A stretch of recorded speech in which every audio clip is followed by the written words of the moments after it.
आपका chapter number 3 में start करने लगी हूँ, जिसका नेम है information system and it's component.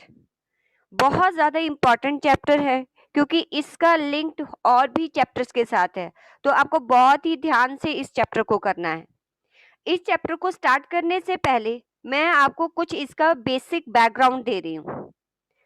Background क्या है कि हो सकता है कि आपको कंप्यूटर का थोड़ा बहुत पता हो, लेकिन जो रिक्वायरमेंट आपको इस चैप्टर में आएगी उसके बेसिक कॉन्सेप्ट की अंडरस्टैंडिंग पहले मैं आपको दे दूं तो आपको ये चैप्टर करना बहुत ज़्यादा इजी हो जाएगा।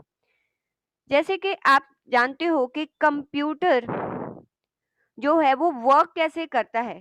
कंप्यूटर के अगर मैं कंपोनेंट्स के बारे में बात करूं तो कंप्यूटर क्या लेता है, हमारी किसी भी डेटा को वो क्या करता करता है, मतलब हमसे इनपुट लेता है, उसको प्रोसेस करता है और आफ्टर दैट हमें आउटपुट प्रोवाइड करता है, राइट। तो ये मेन 3 कंपोनेंट्स होते हैं। तो कंप्यूटर सिस्टम वर्क करता है हमसे इनपुट, प्रोसेस और आउटपुट। जो इनपुट हम कंप्यूटर सिस्टम को देते हैं वो in the form of data देते हैं। कंप्यूटर जो है, जब कोई भी सॉफ्टवेयर है वो क्या करता है, उसको प्रोसेस करता है और हमें क्या करता है, इंफॉर्मेशन प्रोवाइड करता है। तो इंफॉर्मेशन क्या होता है, इंफॉर्मेशन होता है जिससे कोई डिसीजन मेकिंग की जा सकती है, उसको हम इंफॉर्मेशन बोलते हैं। फॉर एग्जाम्पल, जब आप कोई भी अकाउंटिंग एंट्री करते हो, आप जर्नल एंट्रीज पास करते हो, तो जर्नल एंट्रीज जो होती हैं वो डेटा होता है। अब कंप्यूटर में कोई सॉफ्टवेयर इंस्टॉल करके आप उसको क्या करवा देते हो, प्रोसेस, और प्रोसेस करके फिर उनसे क्या बन जाता है, फाइनेंशियल स्टेटमेंट। तो मैनेजमेंट जो है, क्या वो जर्नल एंट्री से कोई भी डिसीजन मेकिंग कर सकती है? नो। वो डिसीजन मेकिंग किससे करेगी, इन फाइनेंशियल स्टेटमेंट से। तो अल्टीमेटली इंफॉर्मेशन का अनदर नेम है प्रोसेस्ड डेटा। तो प्रोसेस्ड डेटा को भी हम इंफॉर्मेशन कहते हैं। अब डेटा की अगर वो डेफिनेशन पूछे, व्हाट इज डेटा, डेटा क्या होता है, डेटा होता है raw facts and figures about an entity. किसी भी एंटिटी के किसी भी रॉ फैक्ट्स एंड फिगर्स को जो भी हम रिकॉर्ड करते हैं उसको डेटा किया कहा जाता है। कोई भी सॉफ्टवेयर यूजर से डेटा लेता है और उसको प्रोसेस करता है, फिर हमें आउटपुट प्रोवाइड करता है। अब raw data facts and figures about an entity क्या हुआ, जैसे कि मेरी कंपनी है, कंपनी में मैं जो डेटा रखती हूँ, मैं कंपनी में डेटा अपने एम्प्लॉयज का भी रखती हूँ, ठीक है। कंपनी में जो डेटा रखा जाता है, मैं जिसमें बिजनेस करती हूँ, गुड्स, जिन गुड्स में बिजनेस करती हूँ उनका डेटा भी रखती हूँ, राइट। और अपार्ट फ्रॉम दैट जो भी मेरे ऊपर कंप्लाइंसेस इम्पोज होते हैं, उन कंप्लाइंसेस मींस टैक्सेशन वगैरह जो भी है, जहाँ अदर कंप्लाइंसेस है, उनका डेटा भी रखती हूँ। तो अब एंटिटी क्या हो गई, यहाँ पर एंटिटी क्या है, मेरे लिए इम्प्लॉयज, यहाँ पर एंटिटी क्या है, मेरे लिए गुड्स। मीन्स जिसका डेटा स्टोर किया जाता है वो एंटिटी होती है। जो डेटा स्टोर होता है उसको क्या बोलते हैं, रॉ फैक्ट्स एंड फिगर्स। अब इम्प्लॉय का डेटा कैसे स्टोर करूंगी, इम्प्लॉय का नेम, उसका एड्रेस, उसका मोबाइल, उसका सैलरी। तो मैंने एम्प्लॉय के रिगार्डिंग ये सारा डेटा स्टोर कर दिया। अब इसको प्रोसेस्ड करके, इस डेटा को प्रोसेस्ड करके वो मुझे बताएगा कि कौन सा एम्प्लॉय जो है वो रेगुलर रहता है, कौन से एम्प्लॉय को कितनी सैलरी मिली है, कितने ऐसे एम्प्लॉय हैं जिनकी सैलरी 30,000 से लेस है, कितने ऐसे एम्प्लॉयज हैं जिनकी सैलरी 50,000 से लेस है लेकिन 30,000 से ज्यादा है। तो दैट इज मतलब एक रिपोर्ट जनरेट करना जिससे कुछ हम डिसीजन मेकिंग कर पाए, दैट इज द इंफॉर्मेशन। तो हम जो भी है सॉफ्टवेयर, कंप्यूटर के इन 3 कंपोनेंट्स का यूज करके कोई भी सॉफ्टवेयर जो है वर्क करता है। सॉफ्टवेयर ऑलवेज आपसे डेटा लेगा। अब डेटा जो है, कंप्यूटर में जो डेटा दिया जाता है कैसे दिया जाता है, मुझे बताइए कि कंप्यूटर में डेटा जो है, इनपुट जो दिया जाता है कैसे दिया जाता है, किसी भी इनपुट डिवाइस के थ्रू। इनपुट डिवाइसेस कौन सी होती हैं, कीबोर्ड, ये तो आप जानते ही हो, माउस होता है, ये भी आपको पता है। अच्छा, शॉपिंग करने जाते हो, वहां पर बार कोड रीडर होता है, एक मशीन होती है ना जिससे प्रोडक्ट पर वो रीड करके प्रोडक्ट का प्राइस जो है स्टोर कर देता है, that is also input device. आप मेट्रो में जाते हो, आपका बैग स्कैन करते हैं, तो स्कैन करके एक कंप्यूटर को इनपुट ही तो आती है कि आपके कंप्यूटर में आपके बैग में क्या है। तो इट मीन्स के जो स्कैनर है that is also a input device. Means input device आप जो है ऐसे मानोगे, ऐसी डिवाइस जो कंप्यूटर को कोई ना कोई इनपुट देती है। जरूरी नहीं है वो इनपुट जो है वो टेक्स्ट फॉर्म में हो। Input can be in text form, input can be in audio form, input can be in video form, और you can say image, image के थ्रू भी हो सकती है। और आपकी जो भी है इमेजेस, वो भी कोई भी ऐसी इनपुट जो है आपके कंप्यूटर को दी जा सकती है। टेक्स्ट के लिए कीबोर्ड यूज करते हैं, ऑडियो के लिए माइक यूज करते हैं, वीडियो के लिए कैम यूज करते हैं, इमेजेस के लिए स्कैनर्स यूज करते हैं। तो अलग अलग, ठीक है। टेक्स्ट में कैसे देती हूँ, कीबोर्ड के थ्रू। ऑडियो कैसे देती हूँ, माइक के थ्रू। और वीडियो कैसे देती हूँ, कैम के थ्रू। और इमेजेस स्कैनर के थ्रू। तो these are the some devices जिसके थ्रू जो हमारा कंप्यूटर है वो इनपुट एक्सेप्ट करता है। अब इन सारी इनपुट को प्रोसेस करेगा और आपको आउटपुट प्रोवाइड करेगा। तो आउटपुट डिवाइस क्या होगी, जो यूजर को क्या देता है, कोई भी इंफॉर्मेशन प्रोवाइड करता है। अब आपको जो भी मैं लिख रही हूँ, मैं जैसे मैं एक पेन यूज कर रही हूँ, मैं स्टाइलस यूज कर रही हूँ, उसके थ्रू लिख रही हूँ, तो स्टाइलस मेरा क्या है, इनपुट डिवाइस। लेकिन आपको कहाँ दिख रहा है, आपके कंप्यूटर के स्क्रीन पर, ठीक है। तो मीन्स जो आपका कंप्यूटर का स्क्रीन है वो क्या है, आपका जो भी मॉनिटर होता है, आपका मॉनिटर हो गया, आपका प्रिंटर हो गया, आपका प्रोजेक्टर हो गया, ये सारी की सारी क्या होती हैं, आपकी आउटपुट डिवाइसेस। आउटपुट डिवाइसेस जैसे अभी आप सुन रहे हो, कैसे सुन रहे हो, अपने कंप्यूटर के स्पीकर्स के थ्रू सुन रहे हो, तो स्पीकर भी क्या हो गया, आपका आउटपुट डिवाइस। स्टूडेंट कहाँ पर कंफ्यूज होता है, स्टूडेंट कहता है कि मैम जो पेन ड्राइव होती है वो भी तो इनपुट डिवाइस है ना, उससे भी तो डेटा दिया ना हमने कंप्यूटर को। हार्ड डिस्क है वो भी तो हो गई, नहीं।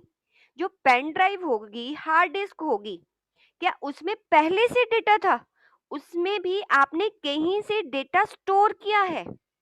तो इनपुट डिवाइस जो होती है, ये जो होती है यहाँ डेटा स्टोर होता है, ये स्टोरेज डिवाइसेस है। मतलब सेकेंडरली कहीं से इनपुट आ रही है। आप इनपुट डिवाइसेस में वो डिवाइसेस को जो है बाइफरकेट करोगे जो प्राइमरी इनपुट देती हैं। क्योंकि अगर मेरी पेन ड्राइव या हार्ड डिस्क है, उसमें पहले कहीं से डेटा आया होगा फिर उसने दिखाया, इसलिए इनको हम स्टोरेज डिवाइसेस कहेंगे, इनको हम इनपुट डिवाइसेस नहीं कहेंगे। तो हमने क्या समझा कि इनपुट डिवाइस वो होती है जो कंप्यूटर को कोई भी इनपुट देती है, whether it is in the form of text, audio, video और इमेजेस। फिर कंप्यूटर उसको प्रोसेस करके हमें जो है आउटपुट प्रोवाइड करता है। Output can be in any form, audio, video और इमेजेस, टेक्स्ट किसी भी फॉर्म में हो सकती है। तो देयर आर सम एग्जांपल, जैसे आपका मॉनिटर हो गया, प्रिंटर हो गया, प्रोजेक्टर हो गया, एक प्लॉटर्स होते हैं।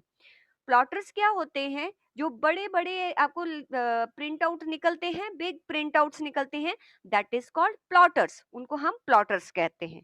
तो ये आपकी दो डिवाइसेस मैंने डिस्कस की, one is input and another one is output. यहां तक कोई दिक्कत है आकाश? Yes ma'am. ठीक है, क्लियर। चलिए, अब जो मैं नेक्स्ट टॉपिक करवाने जा रही हूँ, इसको बिल्कुल ध्यान से सुनना है, बहुत ध्यान से सुनना है। इसको समझ लिया तो लाइव झिंगा लाला। अब मुझे बोलना नहीं आता, मतलब ऐसा होता है ना कुछ। प्रोसेस, अब आपको ना प्रोसेस समझना है।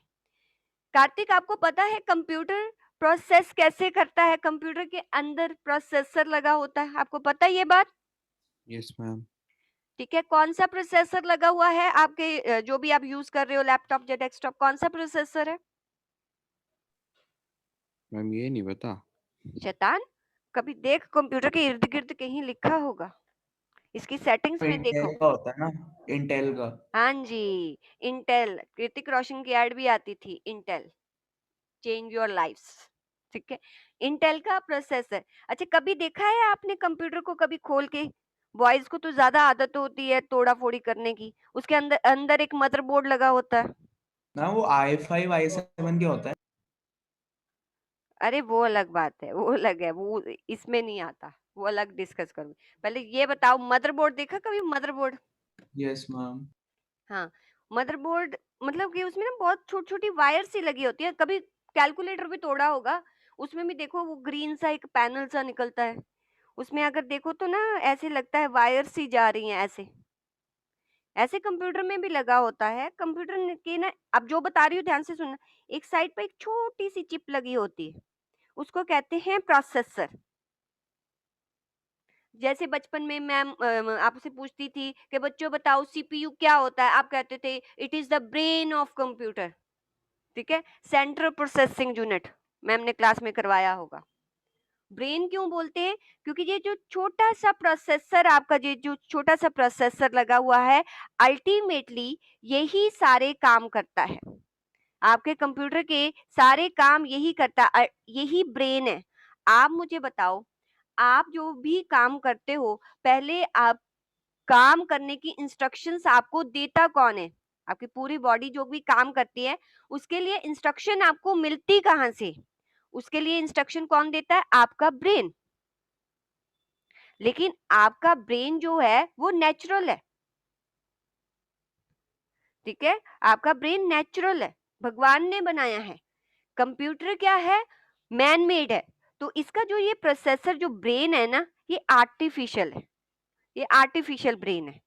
अब आर्टिफिशियल ब्रेन है, इट मीन्स के इसको कहीं से, मतलब दिमाग है, पर इसको ये नहीं पता कि काम कैसे करना है, वो कहीं से बताना पड़ेगा। जैसे एग्जाम्पल लो, अब आपने सोचा मम्मी पापा घर पर नहीं है, ठीक है, आपने सोचा कि यार आज ना कुछ शाही पनीर बनाते हैं। ठीक है, तो आज कुछ मम्मी को करके दिखाएंगे, मम्मी आएगी बहुत खुश हो जाएगी। पर बनाना तो आता नहीं शाही पनीर। तो आप किचन में जाते हो, आप देखते हो वहां पर मम्मी की रेसिपी बुक पड़ी हुई है, तो उस रेसिपी बुक में शाही पनीर की रेसिपी लिखी हुई है। तो क्या करते हो, आप पढ़ना स्टार्ट करते हो वहां से। जैसे जैसे उस रेसिपी बुक में जो जो लिखा है, आप वैसे वैसे काम करते जा रहे हो।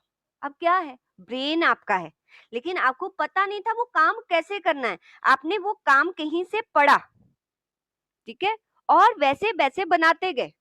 अगर कहीं रेसिपी बुक ने, आपकी बड़ी बहन ने कुछ गलत सलत लिख दिया होगा, मम्मी ने जो लिखा वहां पर काट के कुछ और लिख दिया होगा, मीन्स वायरस आ गया उसमें, तो आप वहां पर नमक की जगह पर अगर चीनी लिखी होगी तो आपने तो चीनी डाल देनी। मतलब ब्रेन तो है, लेकिन आप कहीं से पढ़ के कर रहे हो। तो ऐसा ही कंप्यूटर भी करता है। ये जो ना कंप्यूटर का जो ब्रेन है, ये कहीं से पढ़ के काम करता है। 2 मिनट स्टूडेंट, 2 मिनट। तो आपने, मीन्स ये जो प्रोसेसर है ये भी ब्रेन है, लेकिन ये कहीं से पढ़ के काम करता है। जो भी आप उसको इंस्ट्रक्शन देते हो ना, जैसे कीबोर्ड पर कोई की प्रेस की, तो स्पेस बार प्रेस किया, तो स्पेस बार का मतलब क्या है? ओके, आपने किसी फाइल पर डबल क्लिक किया, डबल क्लिक का मतलब क्या है? आपने सेव पर क्लिक किया, तो सेव का मतलब क्या है? जो भी यहाँ पर काम करना है, ये प्रोसेसर कहाँ से पढ़ के करता है? Operating system. अब ऑपरेटिंग सिस्टम पता है क्या होता है? आपके फोन में भी है ना ऑपरेटिंग सिस्टम, ठीक है, आपके लैपटॉप में भी है ऑपरेटिंग सिस्टम। तो आपके जो कंप्यूटर में ऑपरेटिंग सिस्टम क्यों रखते हैं? क्योंकि प्रोसेसर जो है वो आर्टिफिशियल ब्रेन है, उसको नहीं पता काम कैसे करना है। तो इसलिए सबसे पहले उस सिस्टम में ऑपरेटिंग सिस्टम इंस्टॉल किया जाता है। ऑपरेटिंग सिस्टम आपके कंप्यूटर को बताता है कि उसने काम कैसे करना है। तो ऑपरेटिंग सिस्टम से पढ़ पढ़ के वो काम करता है। Operating system is nothing, operating system is a set of instruction. उसमें बहुत सारी इंस्ट्रक्शंस लिखी होती हैं, वो उसको पढ़ता है और काम करता जाता है। समझ आया ना ऑपरेटिंग सिस्टम क्या होता है? तो प्रोसेसर जो होता है, जो आपके कंप्यूटर में लगा होता है, इंटेल का हो सकता है, एएमडी का हो सकता है, और भी कोई कंपनी हो सकती है। ठीक है, तो बेसिकली हमारे यहाँ पर इंटेल या एएमडी चलता है, ये दो प्रोसेसर की कंपनी चलती हैं। तो छोटी सी एक चिप होती है, वो यहाँ पर कंप्यूटर में लगी होती है। वो चिप जो है वो ही काम करती है, इसको बोलते हैं हम सीपीयू और ब्रेन ऑफ कंप्यूटर। और मदरबोर्ड पर अब सेकंड चीज क्या लगी होती है, मदरबोर्ड पर एक होती है रैम। कार्तिक पता है रैम क्या होती है? रैम होती है, सुना है रैम आपने? यस मैम, मैम मदरबोर्ड में होती है। हाँ, रैंडम एक्सेस मेमोरी। आज मैं इन सब का आपको यूज बताऊंगी कि यूज क्या होता है रैम, तभी आपको ये चैप्टर समझ में आएगा। रैम क्या होती है कि जो भी इंस्ट्रक्शन, ऑपरेटिंग सिस्टम आपने इंस्टॉल तो कर दिया, अब ऑपरेटिंग सिस्टम कहीं ना कहीं आएगा तो प्रोसेसर उसको पढ़ेगा, तो ऑपरेटिंग सिस्टम आता किसके ऊपर है? रैम के ऊपर, ओएस के ऊपर आता है। तो यहाँ पर रैम लगी होती है। थोड़ा सा मैं इसको दोबारा से बनाती हूँ, मैं बताती हूँ ये काम कैसे करता है, ध्यान से सुनना। ये मदरबोर्ड है, ये वाला मेन आपका मदरबोर्ड है, और इसके बीच में ये है आपका प्रोसेसर, फिर आपकी ये है रैम, ठीक है, ये है मेरी रैम। बहुत सारे कंपोनेंट्स होते हैं, लेकिन जो आपके काम के आपने वही सीखने हैं। ये है आपकी रोम। आप ये मत समझना कि इतना ही काम करते हैं, इसके अलावा बहुत सारे काम करते हैं, लेकिन आपको जितना रिक्वायर्ड है वही मैं बताऊंगी। मदरबोर्ड पर नहीं, लेकिन अलग से, मदरबोर्ड पर तो नहीं, अलग से मदरबोर्ड के साथ यहाँ ज्वाइन होती है आपकी हार्ड डिस्क। इधर लगी होती है आपकी हार्ड डिस्क।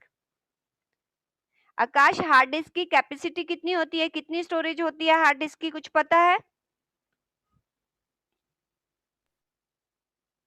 हाँ, वो 500 GB और वो 1000 बिल्कुल, कुछ GB ऐसा होती है। 500 GB, ठीक है। और जो है, और आजकल तो 1 TB की भी आती है, 1 TB की भी हार्ड डिस्क आती है। बट अगर आपने रैम सुनी हो ना, तो रैम आपको ज्यादा नहीं, आपको 8 GB, 16 GB ऐसे रैम मिलती है। मतलब रैम की कैपेसिटी काफी लिमिटेड होती है। तो अगर मैं आपको अपने कंप्यूटर की कॉन्फ़िगरेशन दिखाऊं कि कितनी रैम है, तो 1 मिनट में आपको अपने कंप्यूटर की कॉन्फ़िगरेशन दिखाती हूँ आपको, 2 मिनट। तो आप देखो कि इसमें कितनी रैम है, क्या है। शेयर करती हूँ।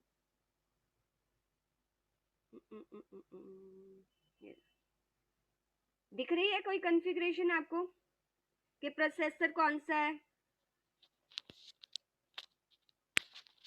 प्रोसेसर इंटेल है, और मेरी जो रैम है वो 8 GB है, लेकिन यूजेबल 7.80 दिखा रहा है। इसका रीजन मैं बताऊंगी, ठीक है। ऑपरेटिंग सिस्टम मेरा 64 बिट है, और ये दिया हुआ है कंप्यूटर नेम, ये सारा दिया हुआ है, और मेरे इसमें विंडो 10 इंस्टॉल है। तो ये कॉन्फ़िगरेशन बताई हुई है। आप इस पीसी पर राइट क्लिक करके प्रॉपर्टीज में चेक कर सकते हो कि आपके सिस्टम में जो है कितना, कौन सा प्रोसेसर है। मेरा i5 प्रोसेसर है, ठीक है, गीगा हर्ट्ज का बताया हुआ है। ये बताता है कि स्पीड कितनी होगी प्रोसेसर की। तो ये सारा कुछ यहाँ पर लिखा हुआ है। ये आप दिस अपने पीसी पर राइट क्लिक करके इस कॉन्फ़िगरेशन को चेक कर सकते हो। मैम, हाँ जी, बोलो। मैम रैम कम क्यों होती है? अभी बताती हूँ ना, रीजन बताती हूँ मैं आपको, बता रही हूँ, यही तो सब बताना है आज। 2 मिनट, ठीक है, सुनो। अब देख लिया हमने, जैसे मैंने कहा 8 GB और 16 GB। अभी यूजेबल उसने कुछ 7.80 GB लिखा हुआ था, वो भी समझेंगे ऐसा क्यों लिखता है वो। कौन कौन से कंपोनेंट सीखने हैं? सीपीयू, रैम, रोम और हार्ड डिस्क। देखो, सबसे पहले ब्रेन, ये कंप्यूटर का ब्रेन है। आपने अपने कंप्यूटर को स्टार्ट किया, स्टार्ट करते हो, स्टार्ट किया, जैसे ही आप कंप्यूटर को स्टार्ट करते हो तो आपका ब्रेन एक्टिवेट होता है, मींस कंप्यूटर का प्रोसेसर एक्टिवेट होता है। अब प्रोसेसर एक्टिवेट होता है तो वो कहता है कि मुझे करना क्या है, क्योंकि उसको पता नहीं है काम, दिमाग तो है लेकिन काम कैसे करना उसको पता नहीं है। तो वो किसके पास जाता है? वो रैम के पास जाता है, कहता है रैम, रैम बहन बता मैं क्या करूं, मुझे बता। रैम कहती है कि जब पीसी बंद होता है ना, तो मेरे ऊपर जितनी इंस्ट्रक्शन लिखी होती हैं वो सारी डिलीट हो जाती हैं, और वो जो काम है वो कहाँ चला जाता है? हार्ड डिस्क पर। कि जब मैं स्टार्ट होता है कंप्यूटर फर्स्ट टाइम, रैम बिल्कुल खाली होती है, तो सीपीयू कहता है फिर मैं क्या करूं, मैं किसके पास जाऊं? तो वो किसके पास जाता है? रोम के पास। तो रोम के पास जाता है।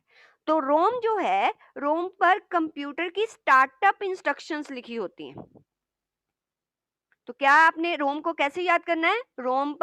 रोम पर जो लिखा होता है वो डिलीट नहीं होता, चाहे आप कंप्यूटर को बंद कर दो। रोम पर परमानेंट डेटा होता है, और ये सिर्फ रोम जो है किसके यूज के लिए होती है? आपके सीपीयू के लिए होती है। तो इसके ऊपर स्टार्टअप इंस्ट्रक्शन लिखी होती है। तो इस पर क्या लिखा होता है कि हे सीपीयू, पहले तो तू चेक कर कि जितनी डिवाइसेस कंप्यूटर की हैं क्या वो सारी प्रॉपरली अटैच हैं कि नहीं। तो आप देखते होंगे कि एक बार माउस ब्लिंक होता है, एक बार कीबोर्ड ब्लिंक होता है, सारी चीजें एक बार ब्लिंक होती है, वो चेकिंग हो रही होती है।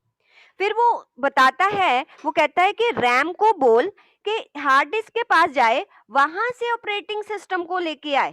तो वो रैम को बोलता है, तो रैम हार्ड डिस्क के पास जाती है, वहां से ऑपरेटिंग सिस्टम लाकर यहाँ पर रख देती है। तो इट मींस जो फर्स्ट एप्लीकेशन मेरी रैम पर पड़ी होती है वो क्या होता है? Operating system. इसलिए अगर मेरी रैम 8 GB है तो उस पर जो है ऑपरेटिंग सिस्टम भी तो पड़ा है, तो कुछ जीबी तो कौन ले लेता है? Operating system. इसलिए 7.80 GB मेरे लिए यूजेबल दिखाता है, क्योंकि बाकी जो है 0.20 ना, उस पर तो ऑपरेटिंग सिस्टम आ जाता है, इसलिए हमारा यूजेबल वो कम दिखाता है। तो फर्स्ट चीज जो रैम पर आती है वो क्या आता है? Operating system. अब जो भी कंप्यूटर में काम होगा तो आपके कंप्यूटर में ऑपरेटिंग सिस्टम जो है वो ओपन होना स्टार्ट हो जाता है। वो टाइम लेता है ना, क्योंकि हार्ड डिस्क से ऑपरेटिंग सिस्टम रैम पर आ रहा होता है। तो आपको एक स्क्रीन दिखाई देती है, विंडो। फिर वो जब पूरा इंस्टॉल हो जाता है रैम पर, तो आपको एक डेस्कटॉप नजर आ जाता है, और वो डेस्कटॉप कौन प्रोवाइड करता है? आपका ऑपरेटिंग सिस्टम। इसलिए अगर आपके कंप्यूटर में ऑपरेटिंग सिस्टम होगा ही नहीं तो कंप्यूटर स्टार्ट ही नहीं होगा। तो फर्स्ट चीज जो रैम पर आती है वो आपका ऑपरेटिंग सिस्टम है, और जो फर्स्ट स्क्रीन आपको दिखाई भी देता है वो भी आपको कौन प्रोवाइड करता है? आपका ऑपरेटिंग सिस्टम। मैम हाँ जी, बोलो। मैम मतलब ऑपरेटिंग सिस्टम वो तो लेआउट हो गया ना, वो तो एक तरीके से। Operating system set of instructions होती हैं जो कि कंप्यूटर के प्रोसेसर को गाइड करती हैं हाउ टू वर्क, कि काम कैसे करना हो। ये एक सॉफ्टवेयर है जिसमें सब कुछ लिखा हुआ है कि कंप्यूटर ने काम कैसे करना है। तो मैम फिर ओएस और स्टार्टअप इंस्ट्रक्शंस में फर्क क्या हुआ? स्टार्टअप इंस्ट्रक्शंस जो होती हैं, सिर्फ क्योंकि कंप्यूटर को स्टार्ट होने के लिए 4 फाइल्स की रिक्वायरमेंट होती है, वो हार्डवेयर की बात है। कंप्यूटर को स्टार्ट होने के लिए 4 फाइल्स की रिक्वायरमेंट होती है, और जो 4 फाइल्स रैम से नहीं मिल सकती, क्योंकि रैम जो है वो ब्लैंक होती है, तो वो 4 फाइल्स रोम पर रखी होती है। ये मैन्युफैक्चरर ऑलरेडी जो है इस पर एम्बेड करके देते हैं। वो जो है वो सीपीयू को बताता है कि उसने स्टार्ट कैसे, वो सिर्फ स्टार्ट करने, कंप्यूटर को स्टार्ट करने के लिए होती है और कुछ नहीं। वो सीपीयू को बताता है कि आपने रैम के साथ इंटरेक्ट करना है। रैम को बोलो कि हार्ड डिस्क पे जाके चेक करेगी, क्योंकि इंस्ट्रक्शन कौन दे रहा है? आपकी बॉडी को इंस्ट्रक्शन कौन देता है? ब्रेन ही तो देता है। तो अल्टीमेटली ये ब्रेन इनको इंस्ट्रक्शन देता है। इसको भी तब पता चलेगा जब इसको पता होगा कि मुझे रैम को जाके इंस्ट्रक्शन देनी है। तो फर्स्ट ऑफ ऑल ये पढ़ता कहाँ से? जब कंप्यूटर स्टार्ट होता है तो पहली इंस्ट्रक्शन जो रोम से पढ़ता है, फिर रोम से पता इसको चलता है कि इसने रैम को बोलना है कि ओएस लेके आएगा, तो हार्ड डिस्क से ओएस। अब आगे का काम ओएस बताएगा। ये तो सिर्फ उसको गाइड करता है कि ऐसे काम करना है, बाकी जो काम होगा अब ओएस बताएगा कि ओएस। जैसे आप कोई भी फाइल को डिलीट करते हो, कोई सॉफ्टवेयर को इंस्टॉल करते हो, ये सब कुछ कौन करता है? इंस्टॉलेशन करना, ये वो। तो कंप्यूटर सिस्टम को आप एक तरह से इंस्ट्रक्शन दे रहे हो ना कि इस कंप्यूटर को इंस्टॉल, इस सॉफ्टवेयर को इंस्टॉल करना है। तो सीपीयू ओएस से पढ़ता है कि कोई भी पर्सन जो है जब डबल क्लिक करता है तो क्या करूं। तो ये सारा कुछ ऑपरेटिंग सिस्टम बताता है। तो अल्टीमेटली कंप्यूटर में जो भी काम हो रहा होता है वो सारा ओएस बताता है। हाँ, आप कोई और सॉफ्टवेयर इंस्टॉल करते हो वो तो अलग बात है ना, उसकी इंस्ट्रक्शन उसमें लिखी होंगी। जैसे आप रिसाइकल बिन में जाते हो, कोई फाइल डिलीट करते हो, तो डिलीट करने का काम जो है वो ओएस करेगा। आप अपने थीम को चेंज करते हो, वो भी ओएस में लिखा होता है। आइकन्स बनाते हो, फोल्डर्स बनाते हो, ये सारा ओएस में होता है। फाइल जब सेव होती है तो कहाँ जाके हार्ड डिस्क में स्टोर होगी, वो भी ओएस करता है। तो ओएस बहुत सारे फंक्शंस परफॉर्म करता है। कोई सॉफ्टवेयर मैम तो हाँ हाँ बोलो। जब तक बेसिकली अब ये है कि जब तक कंप्यूटर चल रहा है तब तक ओएस रैम में होता है, और जैसे ही बिल्कुल कंप्यूटर बंद बिल्कुल होगा तो वो हार्ड डिस्क में शिफ्ट कर देगा उसको। हाँ जी हाँ जी, हार्ड डिस्क पे शिफ्ट हो जाएगा, बिल्कुल। जैसे आपने अब देखो, फर्स्ट टाइम आपने ओएस यहाँ पर स्टार्ट कर लिया, ओएस आपका विंडो जो है जहाँ पर डेस्कटॉप आपके मॉनिटर पर नजर आने लगता है। फिर उसके बाद आप मान लीजिए कोई सॉफ्टवेयर जो है गेम चलाते हो, तो जैसे ही गेम पर क्लिक करते हो ना, यहाँ पर गेम पर क्लिक करते हो मॉनिटर पर, तो इंस्ट्रक्शन किसके पास जाती है? सीपीयू। सीपीयू किसको बोलता है? रैम। रैम को बोलता है कि ये गेम है, जाके हार्ड डिस्क से लेके आओ। रैम कहाँ चली जाती है? हार्ड डिस्क पर। या वो फाइंड आउट करती है कि कहाँ है वो गेम। जैसे ही वो गेम मिल जाती है, उस गेम को उठाती है और कहाँ पर ले आती है? यहाँ पर अपने ऊपर। तो यहाँ गेम जो है वो आ जाती है, राइट। और गेम जो है, और यहाँ से फिर गेम कहाँ पर चलती है? आपके मॉनिटर पर। अगर आप साथ में गाने भी चलाते हो, तो सीपीयू किसको बोलेगा? रैम को। यहाँ से विंडो मीडिया प्लेयर उठाएगा और यहाँ पर रख देगा, यहाँ से गाने स्टार्ट हो जाएंगे। अब आप कहते हो कि मुझे एमएस ऑफिस भी चलाना है, तो सारी चीजें चल रही होती है ना, ऐसा तो नहीं आप बंद मैम करना पड़ता है। हाँ बोलो। मैम अगर जैसे कंप्यूटर्स में अपनी मेमोरी भी तो होती है, हार्ड डिस्क अगर नहीं हो तो वो फिर कहाँ से इंस्ट्रक्शंस लेगा? हार्ड डिस्क तो कंप्यूटर में होनी जरूरी है, नहीं तो चलेगा नहीं। नहीं तो पेन ड्राइव से चलाओ कंप्यूटर को। जैसे वो जो एक्सेल वगैरह होता है वो तो कंप्यूटर में सेव्ड ही होता है उसकी इंटरनल मेमोरी में। वो हार्ड डिस्क में सेव करके देते हैं। आपको पता है कि जब आप अपना सिस्टम बाय करने जाते हो, तो वो आपको बोलते हैं कि आपका एमएस ऑफिस आपको फ्री मिलेगा। तब जब वो सिस्टम आप बाय कर लेते हो ना, तब वो इंस्टॉल करके देते हैं आपको, पहले से इंस्टॉल करके नहीं रखा होता। वो की वगैरह डाल के आपको डाल के वो इंस्टॉल करके आपको दे देते हैं एमएस ऑफिस। तो मैम वो फिर मतलब हार्ड डिस्क भी देनी पड़ती है उनको? बेटा हार्ड डिस्क तो इनबिल्ट ही होती है ना, आपके सिस्टम के अंदर इनबिल्ट होती है हार्ड डिस्क। वो मैम वैसे कनेक्ट भी तो होती है जो बाहर से हम वो तो कनेक्ट बेटा करते हैं। पोर्टेबल हार्ड डिस्क होती है, वो अलग होती है। यहाँ पर हमारे सिस्टम के अंदर जो है एक फिक्स्ड हार्ड डिस्क होती है, जिसमें हमारा ऑपरेटिंग सिस्टम और सारे सॉफ्टवेयर पड़े होते हैं। क्योंकि सॉफ्ट जो मदरबोर्ड के ऊपर मेमोरी होती है ना, वो तो सिर्फ एप्लीकेशन को रन करने के लिए यूज होती है, एप्लीकेशन को स्टोर करने के लिए नहीं। आप जब परचेज करते हो ना अपना लैपटॉप या डेस्कटॉप, तो जो ऑपरेटिंग सिस्टम वो इंस्टॉल करके देते हैं, वो हार्ड डिस्क पे इंस्टॉल होता है और अंदर होती है हार्ड डिस्क। आकाश तेरे पास लैपटॉप है कि डेस्कटॉप है? मैम वो टैब है मेरे पास सरफेस का। अच्छा, फिर उसके अंदर मेमोरी होगी ना, इनबिल्ट मेमोरी होगी। रैम भी यस। होगी और इनबिल्ट मेमोरी होगी, और उस इनबिल्ट मेमोरी पर एंड्रॉयड जो भी आपका ऑपरेटिंग सिस्टम है वो इंस्टॉल किया होगा, उस मेमोरी के अंदर होता है। क्योंकि आपको पता है ना, ऑपरेटिंग। जब मैं आपको बताती हूँ ना, अगर मैं मोबाइल की बात करूँ, तो मोबाइल में दो तरह की मेमोरी होती है। एक मोबाइल की इंटरनल मेमोरी होती है, वो रैम नहीं होती, वो इंटरनल स्टोरेज होती है, जिसमें वो एंड्रॉयड जो है आपको वो करके देते हैं, आपको इंस्टॉल एंड्रॉयड करके देते हैं। एक होती है एक्सटर्नल, एक चिप आप अलग से लगाते हो, मेमोरी कार्ड जिसको बोलते हो, तो उस पर नहीं होता। मेमोरी कार्ड पर तो आप फोटोज वगैरह सेव करते हो। जो वो मोबाइल की इंटरनल मेमोरी होती है ना, उस पे वो एंड्रॉयड सेव करके देते हैं, और कुछ मेमोरी बच भी जाती है तो आप फोटो वहां भी आ जाती है आपकी। रैम अलग होती है। रैम पर सिर्फ वो इंटरनल मेमोरी से एंड्रॉयड, जब आपका मोबाइल स्टार्ट होगा ना, वो इंटरनल मेमोरी से एंड्रॉयड उठ के आपकी रैम पर आ जाता है, और वहां पर आपको दिखाई देता है, आपका जो है मोबाइल स्टार्ट, आपको जो भी है स्क्रीन दिखाई देता है। तो कंप्यूटर जो होता है, तो कंप्यूटर में तो हार्ड डिस्क ही लगी होती है, क्योंकि कंप्यूटर में फाइल्स ज्यादा स्टोर होती है। 500 GB तो बहुत ज्यादा होता है। समझ आया? मैम मोबाइल में भी रोम होती है? हाँ जी बिल्कुल होती है, रैम रोम दोनों होती है मोबाइल में भी। मैम वो एप्पल के फोन में मतलब रैम कम क्यों होती है फिर इतनी?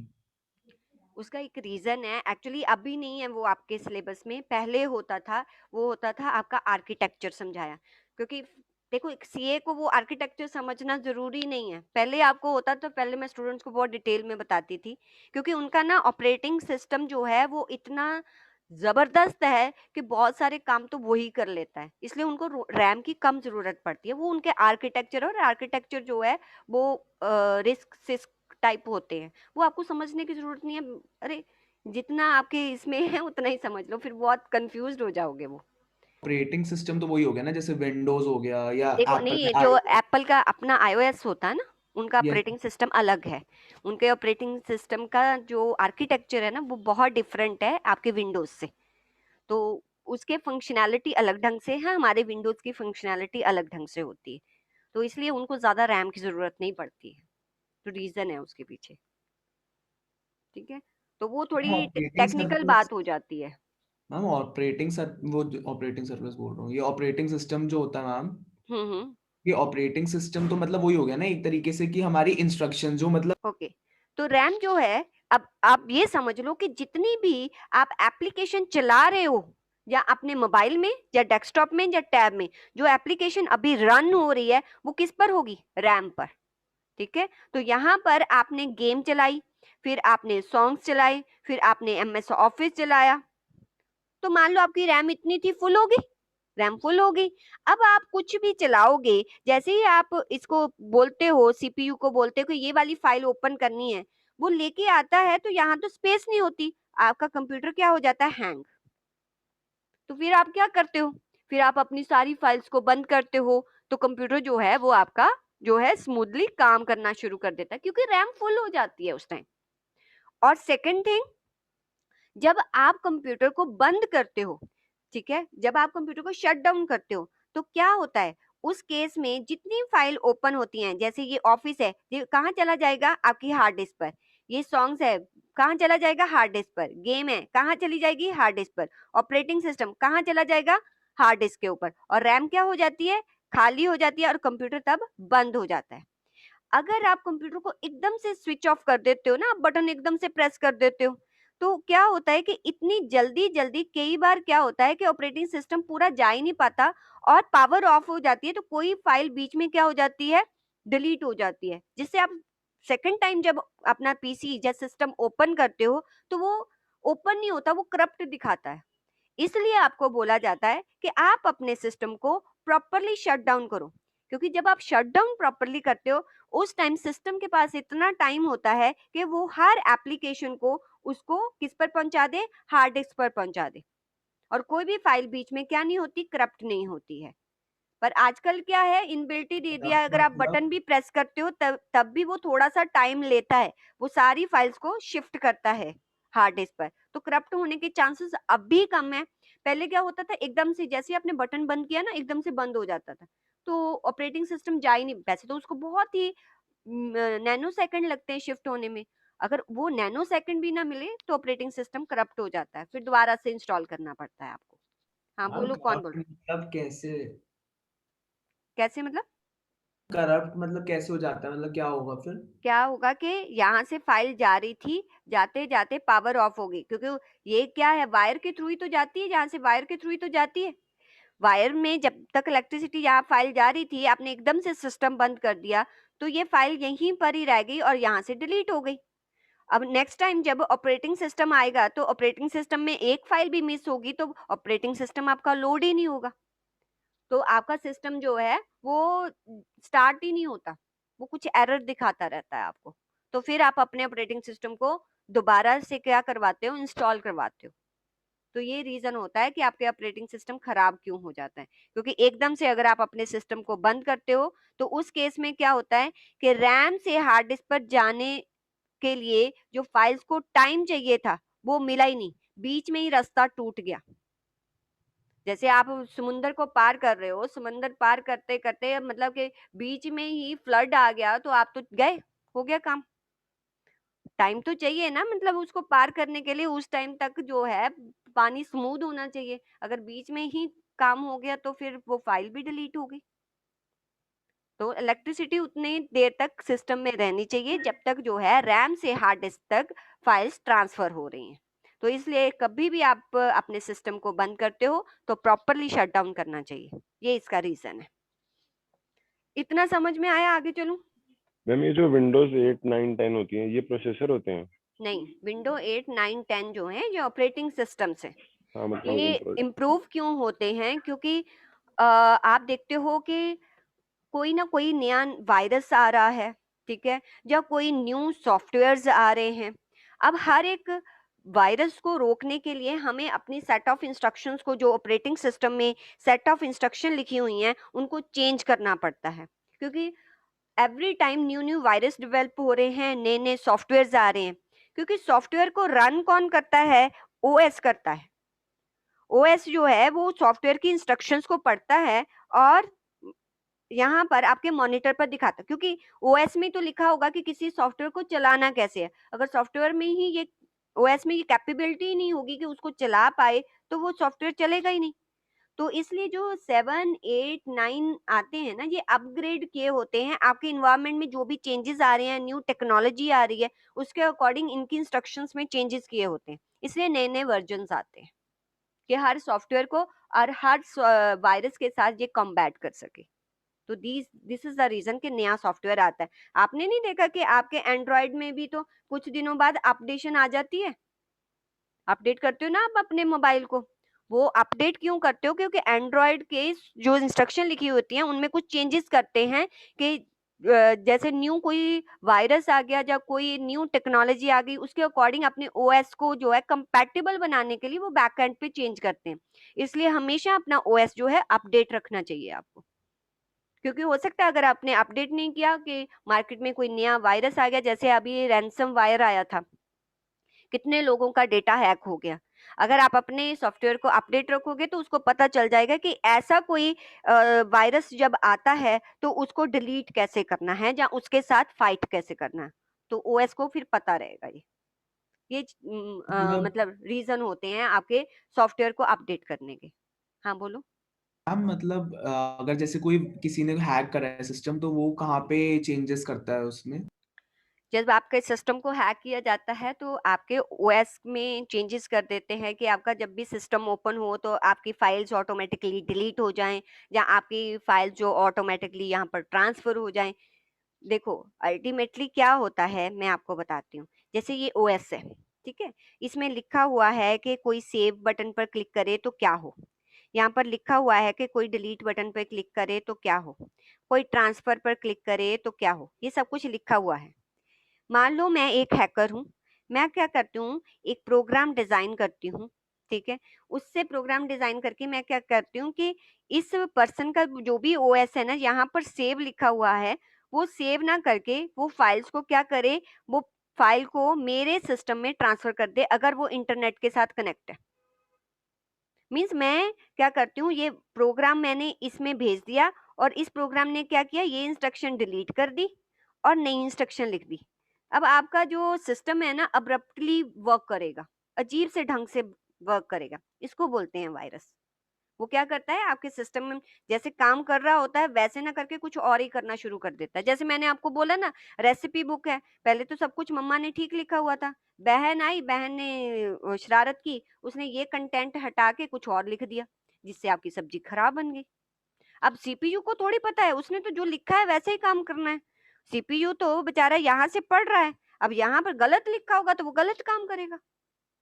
तो यही वायरस होता है, ठीक है। तो अपडेट होने से क्या होता है कि जो जब भी आपके सिस्टम में कोई नया प्रोग्राम आता है ना, तो पहले उसकी चेकिंग इंस्पेक्शन होती है कि ये ठीक भी है कि नहीं। अगर उसको लगता है नहीं ये ठीक नहीं है, तो आपका एंटीवायरस क्या करता है, आपको एक पॉपअप करना स्टार्ट कर देता है कि ये प्रोग्राम ठीक नहीं है, आप इसको इंस्टॉल ना करो। ठीक है, क्लियर? अगर आप इन डेप्थ में जाओगे तो बहुत लंबा चौड़ा है बेटा। मैं मतलब इतनी डिटेल में नहीं करवा रही, मैं इतना करवा रही हूँ कि आपको समझ आ जाए एग्जैक्टली होता क्या है। अब चलूँ आगे? Yes ma'am. ठीक है, ये आपका है सीपीयू प्रोसेसर, ये है आपका रैम। जितनी भी एक्टिव एप्लीकेशंस पड़ी होती हैं वो किस पर होती हैं आपकी, वो आपकी रैम पर पड़ी होती हैं। और जो ये है आपकी रोम, रोम के लिए क्या याद रखना है, जो स्टार्टअप इंस्ट्रक्शन होती हैं, मींस कंप्यूटर को स्टार्ट होने के लिए जो इंस्ट्रक्शन चाहिए वो कहाँ पड़ी होती है, रोम पर। इतना ही याद रखना है आपने। और फिर आपका मॉनिटर अटैच होता है और मदरबोर्ड के साथ ही यहाँ पर आपकी हार्ड डिस्क लगी होती है। अभी मैंने आपको बताया कि हार्ड डिस्क की कैपेसिटी काफी होती है, 500 GB और 1 TB।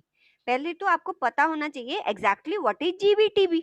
देखो मैंने आपको क्या बोला था कि कंप्यूटर में जो डेटा स्टोर होता है वो किस लैंग्वेज में होता है, मशीन लैंग्वेज। मशीन लैंग्वेज क्या होती है, 0 और 1, राइट। तो मीन्स जब आप कंप्यूटर में कुछ भी लिखते हो या कोई भी की को प्रेस करते हो तो वो कंप्यूटर की 1 बाइट को कंज्यूम कर लेता है। 1 बाइट इक्वल टू 8 बिट्स। अब आप कहोगे कि 8 बिट्स क्या होता है। जैसे ही आपने कंप्यूटर को में ए लिखा तो ए को वो 0 1 0 0 1 0 1 कितना हो गया, 1 2 3 4 5 6, ये ऐसे कन्वर्ट कर देगा। ये 8 कैरेक्टर्स होंगे, इसको बोलते हैं 8 बिट्स।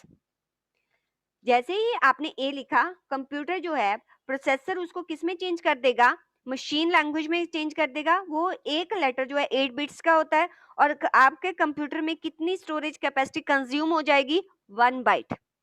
जब आप अपने कंप्यूटर में 1024 लेटर्स लिख देते हो, मीन्स आप 1024 बाइट कंज्यूम कर लेते हो, तो क्या बन जाती है, 1 किलोबाइट। जब आप 1024 किलोबाइट्स को कंज्यूम कर लेते हो, तो क्या बन जाती है, 1 मेगाबाइट। जो जब आप 1024 मेगाबाइट्स को कंज्यूम कर लेते हो, तो क्या बन जाती है, 1 गीगाबाइट। जब आप 1024 जीबी को यूज कर लेते हो, तो क्या बन जाती है, 1 टेराबाइट। जब आप 1024 टेराबाइट को कंज्यूम कर लेते हो, तो क्या बन जाती है, 1 पीटाबाइट। 1024 पीटाबाइट को कंज्यूम कर लेते हो, तो क्या बन जाती है, 1 जीटाबाइट।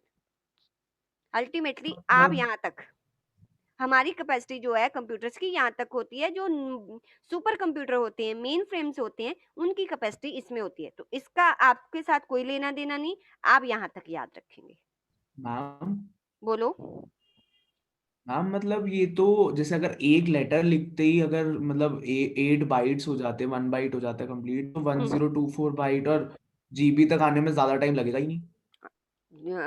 तो सारा कुछ आप सेव थोड़ी करते हो, जैसे ही सेव करते हो तो वो आपके, आप देखो हार्ड डिस्क में कैपेसिटी कम नहीं होती। आप सी और डी ड्राइव में प्रॉपर्टीज में चेक नहीं करते कि कितना बाइट कंज्यूम हो गया है। तो 500, आप देखो ना, 500 जीबी। अब तो मेरी तो 1 टीबी है, मेरे सिस्टम में 1 टीबी है। तो आप इसको इससे मल्टीप्लाई करो, इसको इससे, तो सबको मल्टीप्लाई करके देखो कितनी बाइट्स बन गई, बहुत ज्यादा बन जाती। कितना लिखोगे भाई, ठीक है। तो 1 बाइट कंज्यूम, एक लेटर 1 बाइट कंज्यूम कर जाता है आपका। आपकी इमेजेस में भी तो लिखा ही होता है ना, कितने केबी की, कितने एमबीज की। आप प्रॉपर्टीज में चेक करते हो तो केबी एमबीज बताता है ना, कितने केबी एमबीज की बन गई है। आप लिख के देखो एमएस वर्ड में ना, कुछ लिखो, फिर राइट क्लिक करके उसकी प्रॉपर्टीज चेक करना, कितना कंज्यूम होगी आपकी बाइट्स। किसी भी फाइल में राइट क्लिक करके प्रॉपर्टीज चेक करो, आपको बताएगा कितनी बाइट्स कंज्यूम हो गई, ठीक है। तो ये होती है आपकी किलोबाइट। अब हमारी जो एक हार्ड डाउट, डिस्क हो, हाँ बोलो आकाश। मैम मतलब जैसे एक्सेल फाइल होती है, जैसे जो डेटा एंट्रीज वगैरह होती है, वो तो कितनी ज्यादा मतलब हाँ बिल्कुल, डीप में होती है, तो वो तो फिर बहुत ज्यादा उसमें तो लगता होगा डेटा। डेटा लगता है बच्चे, सेव होता है। आप देखो, आप अपने उसमें सिस्टम में करके देखो, तो कंज्यूम हो जाता है इतना।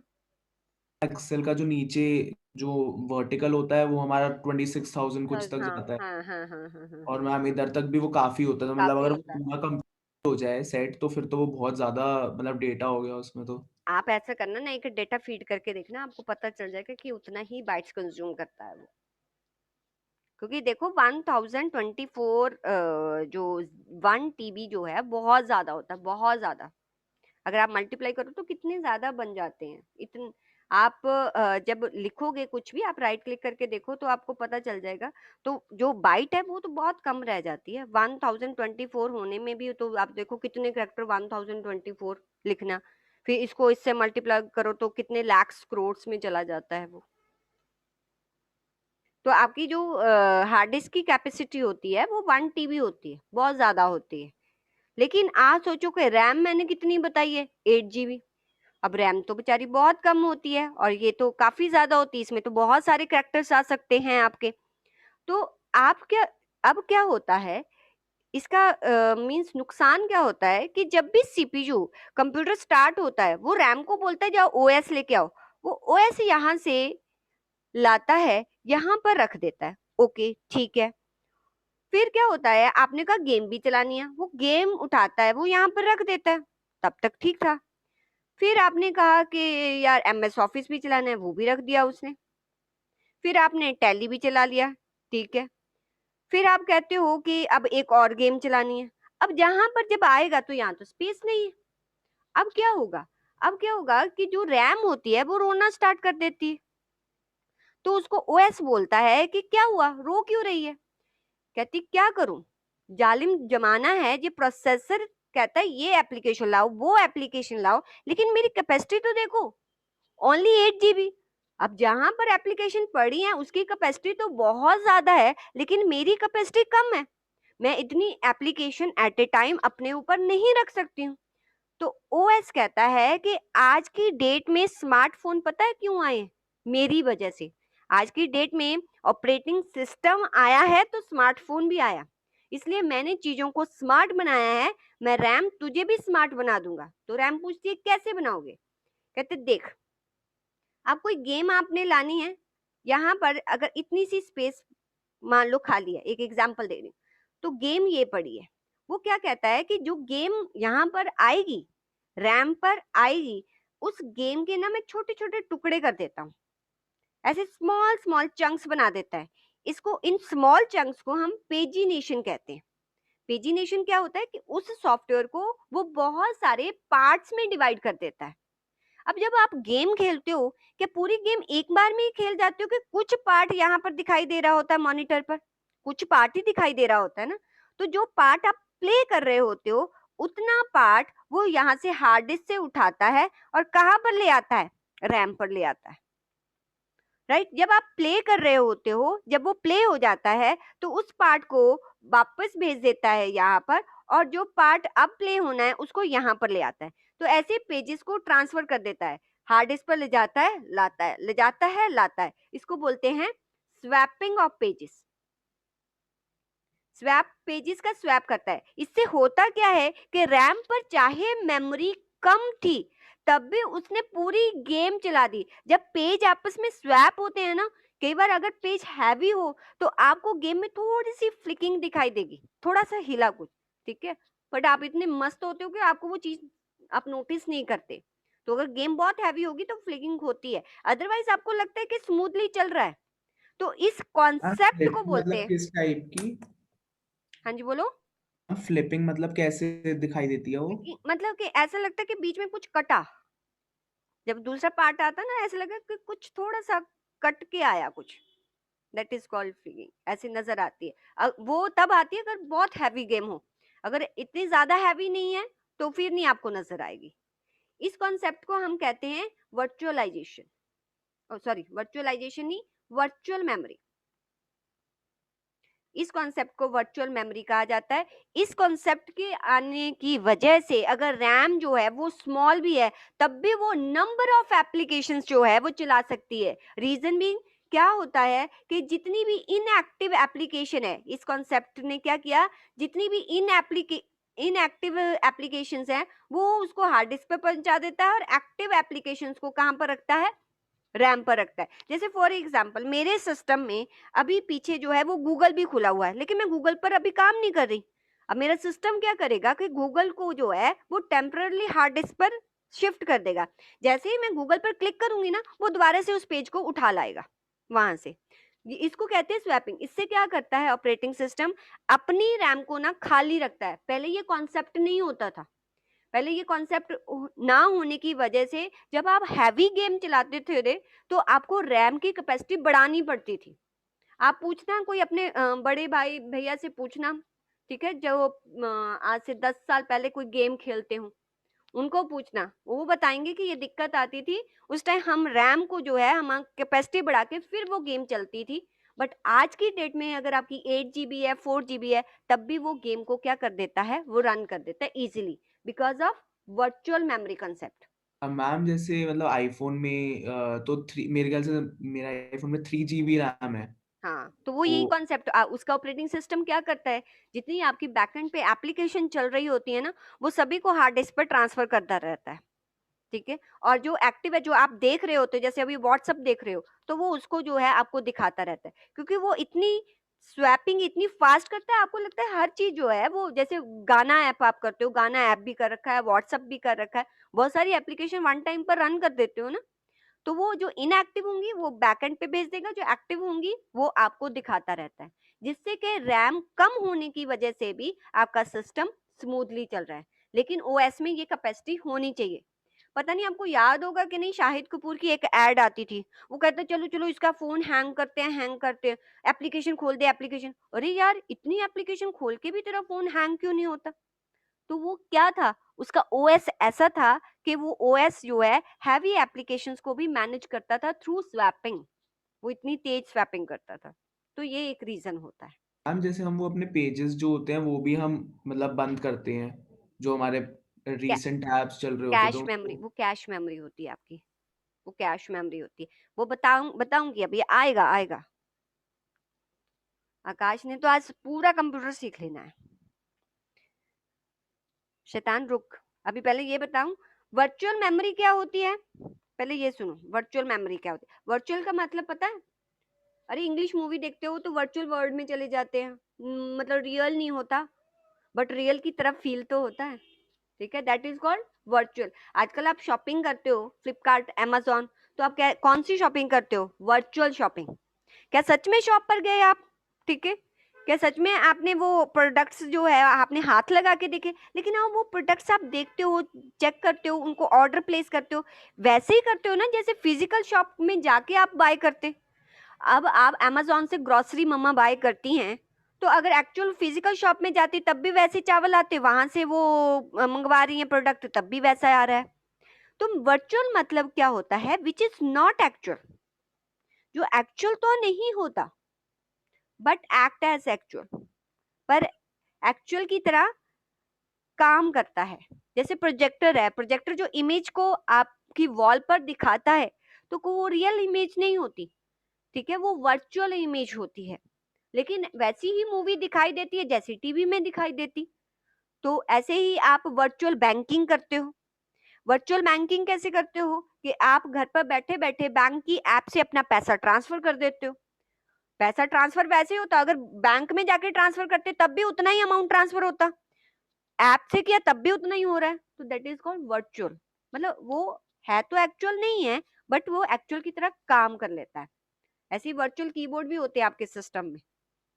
तो जो आपका अगर जो रियल कीबोर्ड है वो नहीं वर्क कर रहा है, तो वर्चुअल कीबोर्ड चला के आप वो टाइप वैसा ही करता है जैसा रियल कीबोर्ड करता है, कोई चेंजेस थोड़ी होता है।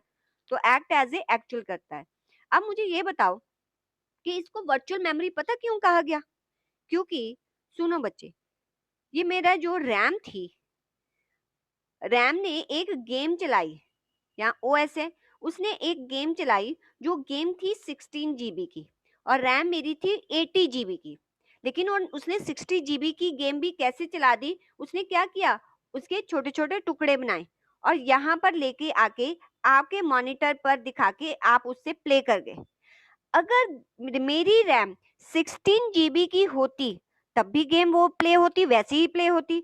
आज वो 8 GB की है तब भी वो वैसी ही प्ले हो रही है। क्या मैंने ये वर्चुअलाइजेशन करके, क्या एक्चुअल में मैंने अपनी रैम की कैपेसिटी को बढ़ाया? क्या फिजिकल कैपेसिटी बढ़ाई? नहीं, मैंने उसकी कौन सी कैपेसिटी बढ़ाई? लॉजिकल वर्चुअल कैपेसिटी बढ़ाई।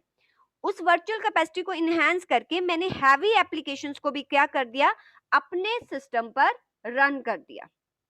तो that's why it is called virtual memory. तो वर्चुअल मेमोरी की रिक्वायरमेंट हमें कब पड़ती है? वर्चुअल मेमोरी की रिक्वायरमेंट तब पड़ती है जब रैम को जितनी मेमोरी की रिक्वायरमेंट होती है, ठीक है, उसके पास वो मेमोरी जो है वो शॉर्ट हो जाती है। जब शॉर्टेज होती है तो वो क्या करता है, तब क्या होता है कि ओएस क्या करता है, हार्ड डिस्क की हेल्प से हार्ड डिस्क पर एक क्या बनाता है, वो एक स्पेस क्रिएट करता है। उस स्पेस पर वो छोटे छोटे उसके सॉफ्टवेयर के टुकड़े पेजिनेशन करता है, और जो एक्टिव पेज हैं वो किस पर ट्रांसफर कर देता है? रैम पर कर देता है। जो इनएक्टिव पेज हैं वो स्पेस पर ट्रांसफर कर देता है। इससे क्या होता है कि अगर रैम की मेमोरी कम भी पड़ रही है किसी एप्लीकेशन को रन करने के लिए, तब भी वो उसको मैनेज करके उस एप्लीकेशन को स्मूथली रन करवा देता है। That is called virtual memory. एक बार मैं आपके बुक में से आपको रीड करवाती हूँ। आप देखो तो आपको क्या अलग लगा? जो मैंने बताया वही है कि आपको कुछ डिफरेंट लग रहा है? आओ थर्ड, चैप्टर नंबर थर्ड पर। आपका वर्चुअल मेमोरी का कॉन्सेप्ट प्राइमरी ईएलयू प्रोसेसिंग हार्डवेयर। नहीं, इसके नीचे होगा। 2 मिनट। रैम, रोम, प्रोसेसर कैश इसके साथ में होना चाहिए था। यहाँ पे मुझे लगता है न्यू मटेरियल में उन्होंने हटा ही दिया है। आपके है उसमें वहाँ पर लिखा हुआ वर्चुअल मेमोरी कहीं देखो, चेक करो बुक में। चलो आपके न्यू में वर्चुअल के बारे में लिखा नहीं हुआ, बट बीच में आएगा कहीं तो वर्चुअल एक तरह से आपको अंडरस्टैंडिंग तो होगी कि एक्चुअल मीनिंग क्या होता है वर्चुअल का। अच्छा, अब अभी तक कितना किया है देखो, समझो। अभी तक हमने क्या किया है कि ये मेरा प्रोसेसर है, ये मेरी रैम है, ये रोम है। रोम पर कौन सी इंस्ट्रक्शन होती है? स्टार्टअप, ठीक है। ये हार्ड डिस्क है। अब बस एक कैश मेमोरी का कॉन्सेप्ट समझाने लगी हूँ, ध्यान से समझना। कौन सा कॉन्सेप्ट? कैश का। कैश मेमोरी क्या होती है? देखो, जो सीपीयू होता है ना, सीपीयू की स्पीड बहुत ज्यादा होती है, बहुत ज्यादा होती है। रैम जो है हार्ड डिस्क पर एप्लीकेशन लेके आने के लिए टाइम लगाती है। मींस ये उतनी फास्ट नहीं होती जितना मेरा प्रोसेसर होता है। मींस इसकी स्पीड जो है वो कम होती है, काफी कम होती है, इसकी स्पीड बहुत ज्यादा होती है। अब ये इसको इंस्ट्रक्शन देता रहता है, अब वो बेचारी जाती है लाती है, उसमें टाइम लगता है, तब तक सीपीयू क्या रहता है? फ्री रहता है। अब मान लीजिए जैसे यहाँ पर ओएस है, यहाँ पर सॉन्ग चल रहे हैं, ठीक है, यहाँ पर गेम चल रही है। अब सॉन्ग्स जो है, एक सॉन्ग जो है चल के जो है, अब नेक्स्ट सॉन्ग चलना है, तो ऑब्वियसली सीपीयू जब नेक्स्ट सॉन्ग चलाएगा प्रोसेसर, तो उसको इंस्ट्रक्शन तो यहीं से पढ़नी पड़ेगी ना कि नेक्स्ट सॉन्ग कैसे प्ले करना है। अब आप गेम खेल रहे हो, तो जब वो आप गेम है, गेम की इंस्ट्रक्शन यहाँ पर गेम वो हो रही है, वर्चुअल मेमोरी है, उसका पेज रैम कहाँ गई हुई है? वो पेज यहाँ ट्रांसफर कर रही है, दूसरा पेज इधर ट्रांसफर कर रही है। रैम तो इस चीज में बिजी है, इस स्वैपिंग में बिजी है। अब सॉन्ग जो है, सॉन्ग के लिए इंस्ट्रक्शन चाहिए, सीपीयू रैम की वेट करता रहता है, रैम पीछे स्वैपिंग कर रही है। तो मीनवाइल क्या होता है, इस वजह से क्या होता है कि सॉन्ग जो है आपका बैकएंड पे स्टॉप हो जाता है, क्योंकि सीपीयू को इंस्ट्रक्शन ही नहीं मिली। तो क्योंकि रैम की स्पीड कम होती है, वो दोनों को एक साथ जो है वो हैंडल नहीं कर सकती। मींस हार्ड डिस्क से एप्लीकेशन को लाना, सीपीयू की भी बात सुनना, वो हर चीज को हैंडल नहीं कर सकती। तो उसके लिए उसको कोई हेल्पिंग हैंड चाहिए। तो हेल्पिंग हैंड कौन होता है? Cache memory. तो cache memory is nothing. Cache memory क्या होती है? वो सीपीयू और आपकी रैम के बीच में एक चिप इंस्टॉल कर देते हैं, जिसको हम कैश मेमोरी बोलते हैं। पर आज की डेट में ध्यान रखो, आज की डेट में जो कैश मेमोरी है ना, पहले ऐसे आती थी, सीपीयू और रैम के बीच में हम इंस्टॉल करते थे। पर आज की डेट में जितने भी प्रोसेसर आते हैं ना, उनमें इनबिल्ट होती है, जो चिप आती है ना प्रोसेसर की, उसमें कैश मेमोरी इनबिल्ट होती है। तो जैसे ही हमारा सिस्टम स्टार्ट होता है ना, जो आप फ्रीक्वेंट यूज करते हो, आपने अभी अभी जितनी भी एप्लीकेशंस को यूज किया, उसके लिए जितनी भी इंस्ट्रक्शंस की रिक्वायरमेंट है, कैश मेमोरी क्या होता है? जो फ्रीक्वेंट यूज्ड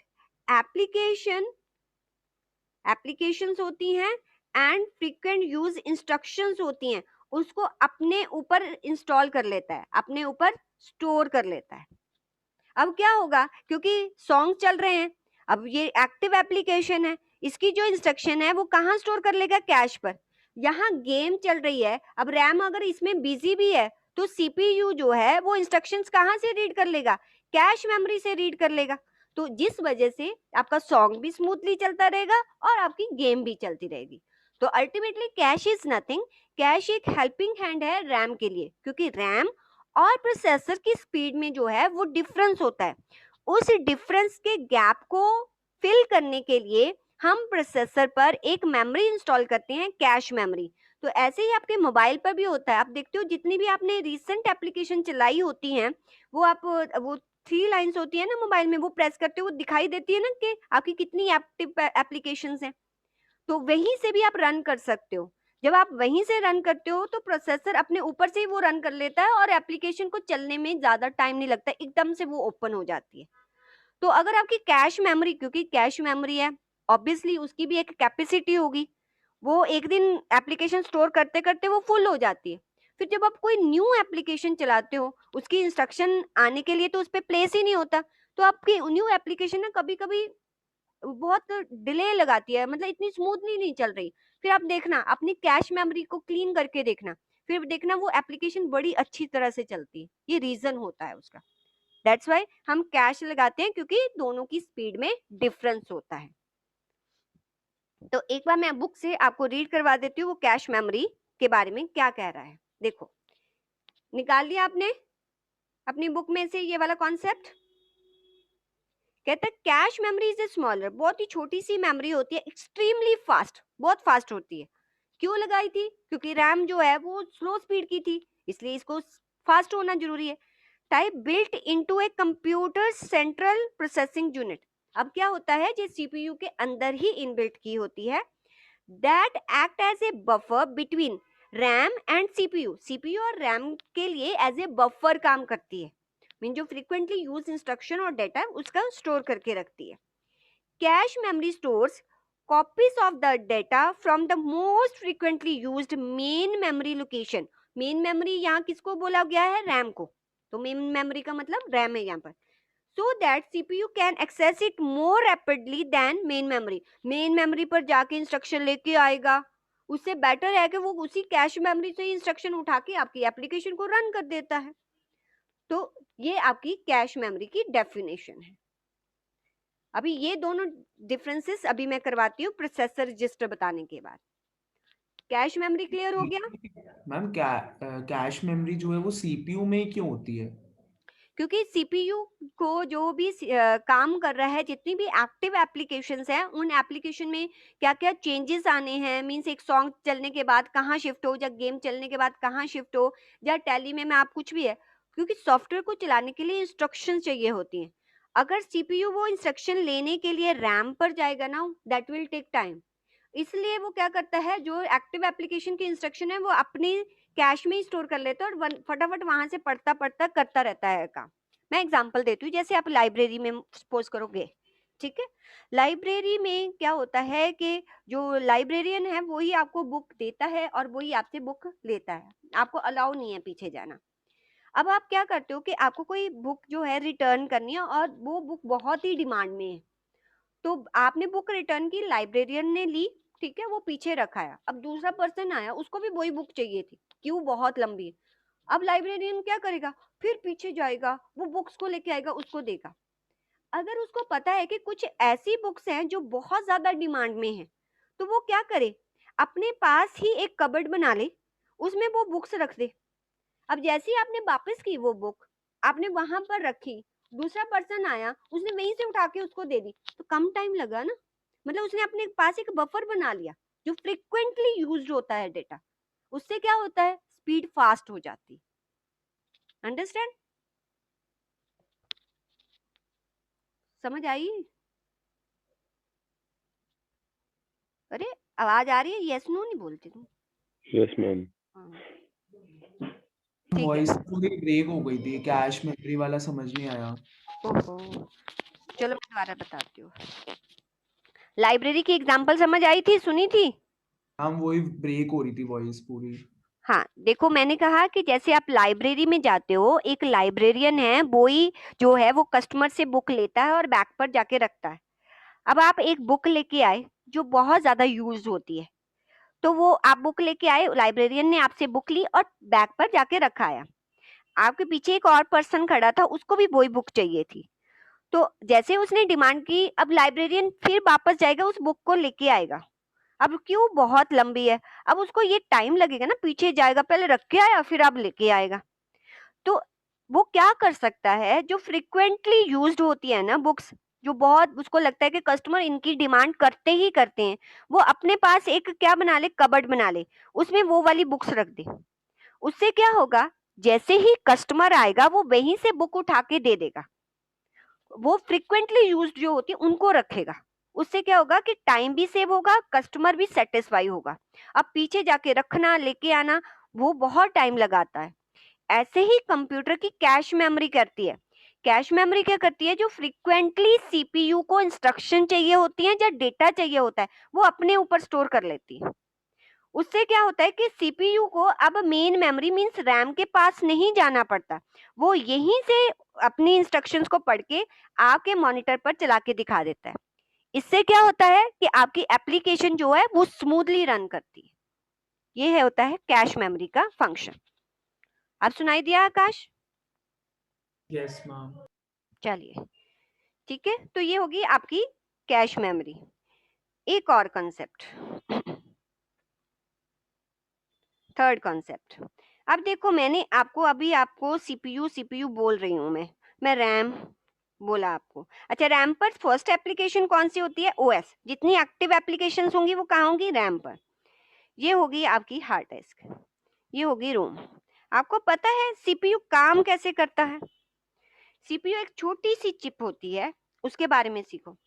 सीपीयू एक स्मॉल सी चिप होती है, उस चिप के ऊपर 3 सेगमेंट होते हैं ऐसे।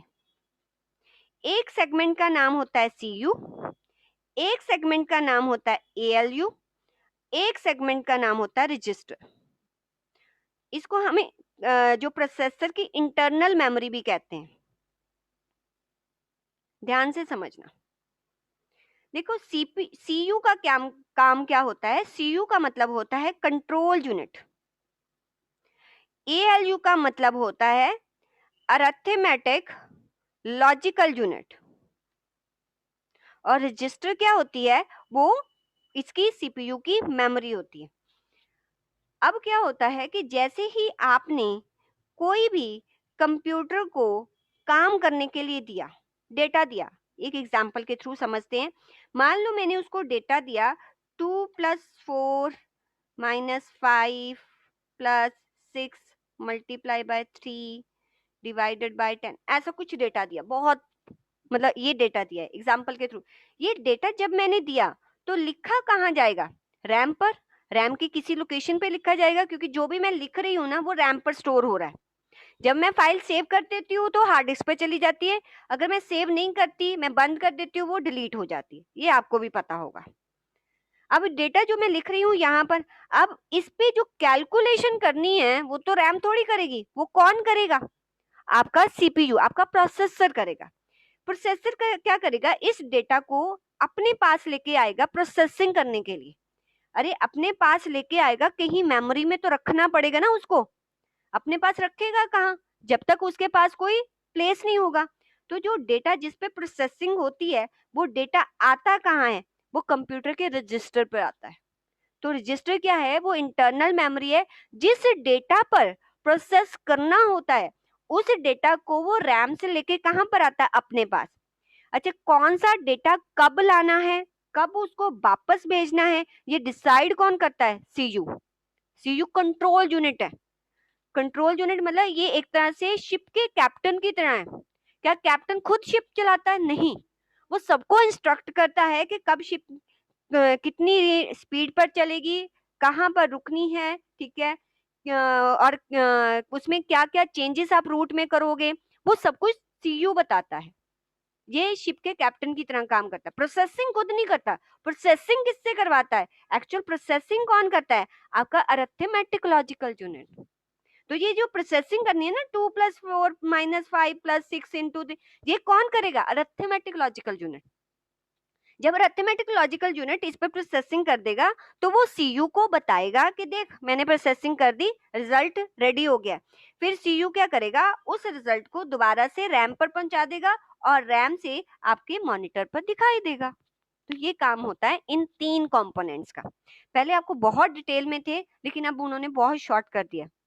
आप मानो कि आप ब्लेस्ड हो कि आपको इतना ही पढ़ना पड़ रहा है। ठीक है, यही 3 याद रखने हैं। सीयू मतलब कंट्रोल यूनिट, जो कंट्रोल करता है कि कैसे ऑपरेट होना है। Arithmetic logical unit actual processing exist कहाँ करती है? एएलयू। एक्चुअल प्रोसेसिंग ये करता है, करनी कैसे है वो बताता है सीयू। और रजिस्टर, जिस डेटा पे प्रोसेसिंग करनी है वो पड़ा कहाँ होगा? रजिस्टर पर। ठीक है, तो चलिए एक बार मैं यहाँ से आपको रीड करवा देती हूँ आपके स्टडी मैट से। आ जाइए, प्रोसेसिंग डिवाइसेस आगे कहता है processing devices are use to process data using program instruction. Instruction use करके, ऑब्वियसली उसको इंस्ट्रक्शंस तो चाहिए ही हैं, ठीक है। तो जो सीयू है वो एक तो डेटा लेके आता है कहाँ पर, रजिस्टर पर, दूसरा उस डेटा पर प्लस का मतलब क्या है, माइनस का मतलब क्या है, डिवीजन का मतलब क्या है, वो कहाँ से लाता है, ओएस से वो इंस्ट्रक्शंस लाता है। तो एक तो डेटा लेके आता है रजिस्टर पर, दूसरा इंस्ट्रक्शंस को भी लेके आता है। Processing devices are used to process data using program instruction, manipulate function, perform calculation and control other hardware devices. सारी devices को वो control भी करता है। जैसे आपने राइट क्लिक किया माउस का, उसका मतलब क्या होगा, वो जो है इंस्ट्रक्शन ओएस से पढ़ के लेके आता है, फिर वो बताता है एएलयू को इसको प्रोसेस करके बता करना क्या है, फिर सीयू उसको इम्प्लीमेंट करता है। Example include central processing unit, motherboard, ये सारे इन्वॉल्व होते हैं ये सब कुछ करने के लिए, प्रोसेस करने के लिए। ये सारा सभी का जो है रोल प्ले होता है इन सब में। मोस्ट कॉमन डेफिनेशन एक बार दोबारा बता दो, समझ नहीं आई। ये वाली, ये आपके लिए इंपॉर्टेंट नहीं है, इसको आप, मैं जो बता रही हूँ आपको पढ़ना ये है, ये इसको मैं बाद में बताती हूँ, पहले ये सुनो आप। यहाँ पर सिर्फ ये बताया हुआ है कि कंप्यूटर में बहुत सारी इंस्ट्रक्शंस जो है परफॉर्म होती हैं, कैलकुलेशंस होती हैं, हार्डवेयर डिवाइसेस को हम कंट्रोल करते हैं। ये सब कुछ होता कैसे है, इन सभी डिवाइसेस की हेल्प से। लेकिन मेनली हमें पढ़ना क्या है, सीपीयू जो प्रोसेस कर रहा है, ये एक्चुअल हार्डवेयर है जो कि सारी इंस्ट्रक्शंस को इंटरप्रेट करके वो बताता है कि कैसे किसी इंस्ट्रक्शंस को इंटरप्रेट करके उसे परफॉर्म कैसे करना है। मतलब सीयू कंट्रोल करता है पूरे सिस्टम को, पूरे कंप्यूटर सिस्टम को कंट्रोल करता है। किसी भी हार्डवेयर ने वर्क कैसे करना है, स्पेस बार प्रेस हुई उसका क्या रिजल्ट निकलना चाहिए, स्पेस बार प्रेस की वो एक इंस्ट्रक्शन है, उसको इंटरप्रेट कौन करेगा, आपका सीपीयू। और सीपीयू उसको इंटरप्रेट करके उस की एप्लीकेशन को इंप्लीमेंट करेगा कि एक्चुअल में रिजल्ट क्या निकलना चाहिए स्पेस बार प्रेस करने के बाद। तो सीपीयू क्या करता है, ये एक्चुअल हार्डवेयर है जो आपकी इंस्ट्रक्शंस को इंटरप्रेट करके उनको एग्जीक्यूट करता है, राइट। और ये किसकी तरह है, आपके ह्यूमन ब्रेन की तरह। ये ब्रेन है कंप्यूटर का, which is built on a small flake of silicon. एक चिप होती है उस पर बना होता है, जिसपे बहुत सारे ट्रांजिस्टर्स भी लगे होते हैं। ट्रांजिस्टर्स क्या होते हैं, जो इलेक्ट्रिसिटी रिसीव करके काम करते हैं ऑन ऑफ करने के लिए, ठीक है, वो ट्रांजिस्टर्स होते हैं। अब इस पे मेनली आपने क्या समझना है, आपने ये बताना है कि सीपीयू पर बेसिकली 3 कंपोनेंट होते हैं, एक होता है सीयू, एक होता है एएलयू, एक होता है प्रोसेसर यूनिट। पहली बात आपने यहां तक पढ़ना है, या आप ये भी बता देते हो ब्रेन ऑफ कंप्यूटर होता है और सिलिकॉन की स्मॉल चिप होती है, ये भी आप बता सकते हो। फिर आपने बताना है कि इस पर जो 3 फंक्शनल यूनिट होते हैं, पहला क्या होता है सीयू।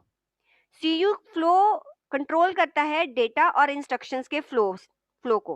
कहाँ पर डेटा कहाँ से लेके आता है, मेन मेमोरी से, टू एंड फ्रॉम मेमोरी। फिर उन इंस्ट्रक्शन को इंटरप्रेट करता है, control which task to execute और व्हेन, और ये भी बताता है कि कौन सा टास्क कब एग्जीक्यूट होगा, ठीक है, कौन सा टास्क एग्जीक्यूट होना है और कब होना है, ये सब कुछ कौन कंट्रोल करेगा, सीयू। अभी तो एक छोटी सी एग्जांपल बताई है, रैम पर तो बहुत सारी एप्लीकेशंस पड़ी होती हैं, कौन सी एप्लीकेशन ने क्या रिस्पॉन्ड करना है, कब रिस्पॉन्ड करना है, वो सब कुछ सीयू डिसाइड करता है।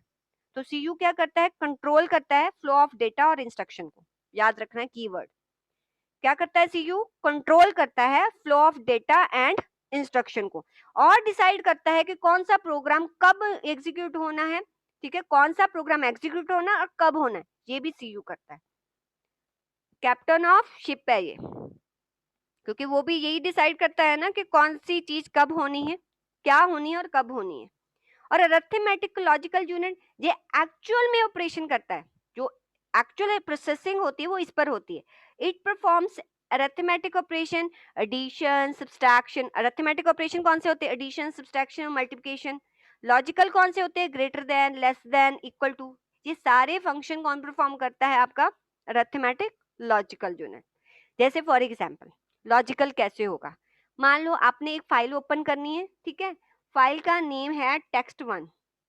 आपने जैसे ही text1 पर क्लिक किया, अब सीयू देखेगा कि इस फाइल को ओपन करना है, वो किसको बोलेगा कि देख text1 है, इसको ओपन करना है, तभी ओपन करना जब हार्ड डिस्क से जो फाइल आएगी वो इससे मैच करे, इक्वल टू का परफॉर्म ऑपरेशन परफॉर्म होगा। अब अगर दोनों मैच हो जाती हैं तो वो ओपन कर देता है। प्रोसेसर रजिस्टर्स क्या होते हैं? ये एक्चुअल मेमोरी होती है जो होल्ड करता है इंस्ट्रक्शन और डेटा को। तो रजिस्टर एक ऐसा एरिया है कंप्यूटर प्रोसेसर का which is use to hold a computer instruction, perform mathematical operation as storage address और any kind of data. Storage address आप बोलोगे, स्टोरेज एड्रेस क्या होता है मैं आपको बताती हूँ। मैंने क्या बोला कि डेटा जो है वो कहाँ से आता है? रैम से आता है, और जब एक्चुअल रिजल्ट उस पर ऑपरेशन हो जाता है जाता भी कहाँ पर है? रैम पर। और रैम के किस एड्रेस से डेटा आया और किस एड्रेस पर? रैम पर एड्रेस बने होते हैं, ऐसे एड्रेस लिखे होते हैं, किस एड्रेस से डेटा आएगा, किस एड्रेस पर डेटा जाएगा। ठीक है, जो एड्रेस स्टोर किए होते हैं वो भी किस पर स्टोर किए होते हैं? प्रोसेसर पर। तो रैम को किस एड्रेस पर इंस्ट्रक्शन को उठाना है, किस एड्रेस पर लेके जाना है, वो जो है वो प्रोसेसर के रजिस्टर पर स्टोर होता है। These are high speed very small, बहुत छोटे मेमोरी यूनिट होते हैं within CPU storing small amount of data, बहुत कम अमाउंट ऑफ डेटा, मोस्टली 32 या 64 बिट्स है। अभी मैंने अपना प्रोसेसर दिखाया था, उसमें 64 बिट्स था ना, तो अल्टीमेटली जो 64 बिट्स है इट मीन्स कि वो ज्यादा जो है वो डेटा को स्टोर कर सकता है। 32 बिट आप ले लो जो हमारी सिंपल रोड्स होती हैं, 64 बिट ले लो हाईवे। अगर आप हाईवे पर गाड़ी चलाओगे तो स्पीड पे भी चलेगी, ज्यादा गाड़ियां भी चल सकती है, ज्यादा वहां पर गाड़ियां होल्ड हो सकती हैं, पर रोड पर तो एक के पीछे एक क्यू बनती रहती है। तो 64 बिट अगर आपका प्रोसेसर है ना, तो जो प्रोसेसिंग होती है डेटा की वो फास्ट होती है क्योंकि वो ज्यादा डेटा को होल्ड कर पाता है। ये रजिस्टर्स कुड बी क्यूमुलेटर्स। अब अक्यूमुलेटर्स क्या होते हैं? अक्यूमुलेटर्स का मतलब होता है कि जो रनिंग रिजल्ट को स्टोर करके रखता है। रनिंग रिजल्ट मतलब जैसे 2 + 4 5 मल्टीप्लाई बाय 3। मुझे बताओ जब 5 मल्टीप्लाई बाय 3 हो जाएगा, पहले तो इसी को करेगा, क्या फाइनल रिजल्ट आ गया? नहीं, क्या करेगा? इसको स्टोर करके रखेगा, फिर इन दोनों को प्लस करेगा, फिर दोनों को माइनस, जब फाइनल रिजल्ट आएगा तो रैम पर जाएगा।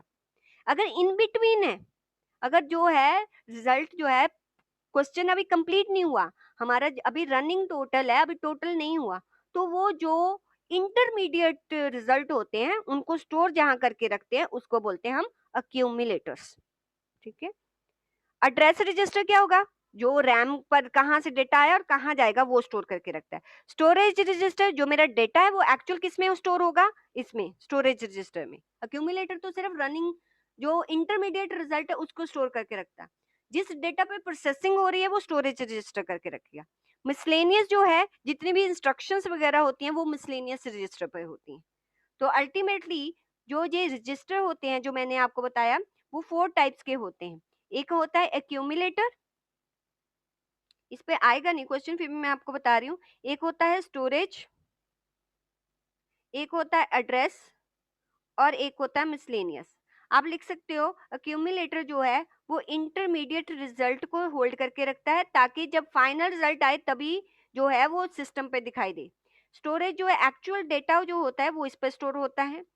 मेन मेमोरी मीन्स रैम के जो एड्रेस होते हैं वो इस पर स्टोर होते हैं, और डेटा पर क्या परफॉर्म करना है वो सारी इंस्ट्रक्शन मिसलेनियस पे स्टोर होती है। तो दिस इज द, आपको ये वाला पार्ट याद रख करके रखना है। ऊपर तो सीपीयू के बारे में तो सिंपल सा बता सकते हो कि ये क्या करता है, ये इंस्ट्रक्शंस को लेता है और एग्जीक्यूट करता है। ये छोटी सी सिलिकॉन की एक चिप होती है, ब्रेन ऑफ कंप्यूटर का ब्रेन होता है, राइट। पर इसमें 3 फंक्शनल यूनिट होते हैं, एक सीयू होता है, एक एएलयू होता है, एक प्रोसेसर होता है। सीयू क्या करता है? ये कंट्रोल करता है फ्लो टू और फ्रॉम मेन मेमोरी, और अरिथमेटिकल यूनिट एक्चुअल प्रोसेसिंग करता है। और प्रोसेसर रजिस्टर जो होते हैं जो होल्ड करते हैं डेटा वो 4 टाइप के होते हैं, एक्यूमुलेटर, स्टोरेज, एड्रेस और मिसलेनियस। ठीक है, तो इतना ही याद करना है आपने। सीपीयू अगर आ जाए तो इतना लिखना है और करने की जरूरत नहीं है। अब आप डाउट पूछ सकते हो। देखो मैं टाइप्स ऑफ रजिस्टर्स दोबारा से बताने लगी हूँ। मैंने आपको बताया कि 3 फंक्शनल यूनिट होते हैं किसी भी प्रोसेसर पर, सीयू, एएलयू और रजिस्टर्स। जो ये रजिस्टर होता है ना, इसको भी फर्दर उसने 4 पार्ट्स में डिवाइड किया होता है। एक पार्ट होता है एक्यूमुलेटर, एक पार्ट होता है स्टोरेज, एक पार्ट होता है एड्रेस और एक पार्ट होता है मिसलेनियस। जो आपका सीयू है, जो फर्स्ट टाइम जो भी डेटा लेके आएगा, या इंस्ट्रक्शंस लेके आएगा, सीयू लेके आ रहा है, लेकिन उसको रखेगा कहाँ पर? वो आपके स्टोरेज रजिस्टर पर रखेगा, यहाँ पर लाकर रख देगा। और वो डेटा जो है स्टोरेज रजिस्टर पर किस एड्रेस से आया है, और जब वो प्रोसेस हो जाएगा किस एड्रेस पर जाएगा, उस एड्रेस का जो नेम है वो यहाँ पर लिखा होगा एड्रेस रजिस्टर में, राइट। और वो जो डेटा आया है उस पे क्या क्या परफॉर्म करना है, मींस उसमें कौन से फंक्शन परफॉर्म करने हैं, उसकी जो इंस्ट्रक्शंस होंगी वो किस पे होंगी? मिसलेनियस रजिस्टर पर। अब क्या करेगा एएलयू? इन इंस्ट्रक्शंस को पढ़ेगा, स्टोरेज से वो डेटा को उठाएगा, ठीक है, और उसको क्या करने लगेगा? उसकी प्रोसेसिंग करनी स्टार्ट कर देगा। जब वो प्रोसेसिंग करता है ना, बीच में कुछ इंटरमीडिएट रिजल्ट आते हैं, उन इंटरमीडिएट रिजल्ट को वो यहाँ पर स्टोर करता रहेगा। तो जब फाइनल रिजल्ट आ जाएगा तो उस फाइनल रिजल्ट को इस स्टोरेज रजिस्टर पर स्टोर कर देगा, और किसको बता देगा? सीयू को, कि फाइनल रिजल्ट बन गया है। सीयू क्या करेगा? उस स्टोरेज रजिस्टर से वो रिजल्ट उठाएगा, किस एड्रेस पे जाना है, वो यहाँ एड्रेस रजिस्टर पर लिखा हुआ है ना, जिस एड्रेस पे जाना है यहाँ से एड्रेस पड़ेगा, और रैम के उस एड्रेस पर उस फाइनल रिजल्ट को पहुंचा देगा। यहाँ पर आपको मॉनिटर पर दिखाई देना स्टार्ट हो जाता है। तो ये काम होता है, समझ आई आप? हाँ जी मैम। यहाँ पर रजिस्टर्स के वेरियस टाइप लिखे हैं। Register could be accumulator for keeping running total of the arithmetic values, यही बताया ना। Address register for storing memory addresses, memory के एड्रेसेस जो इंस्ट्रक्शन है कहाँ से वो इंस्ट्रक्शन आएंगी, कहाँ वापस जाएंगी। स्टोरेज रजिस्टर जो कि जिस डेटा पर ऑपरेशन हो रहा है उसको स्टोर करके, और miscellaneous several other general purpose के फंक्शन, जैसे इंस्ट्रक्शंस वगैरह जो है यहाँ आके स्टोर हो जाती हैं, कि कौन कौन सी इंस्ट्रक्शन है, कैसे होनी है, क्या होनी है, वो मिसलेनियस। कि कुछ और भी आना है अगर सिस्टम पर, अगर इन चार में तीनों में नहीं आ सकता तो वो मिसलेनियस पे आ जाता है। तो ये 4 रजिस्टर यहाँ लिखे हुए हैं। मैम रजिस्टर्स का कोई एग्जांपल दे दो जो कंपोनेंट्स है। रजिस्टर्स वो मैम एग्जैक्ट वर्डिंग से ना रिलेट नहीं हो पा रहा। तो आप ऐसे देखो ना, आप मैं लिखवा देती हूँ ना, तो आप मेरे उसमें लिख लो, मैं लिखवा देती हूँ। लिखो अक्यूमुलेटर, लिखो, वहां से नहीं करना तो मैं आपको सिंपल वर्डिंग में लिखवा देती हूँ। लिखो अक्यूमुलेटर क्या करता है? Store intermediate result. अब क्लियर हो रहा है आकाश? एड्रेस, एड्रेस रजिस्टर क्या करता है?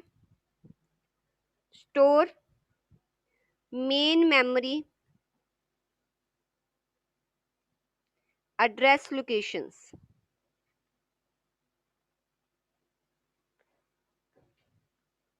और थर्ड आपका हो गया स्टोरेज,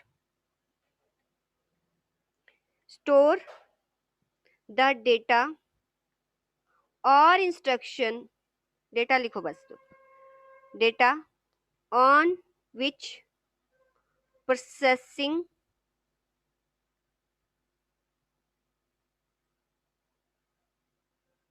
विल परफॉर्म, जिस पर होगी प्रोसेसिंग।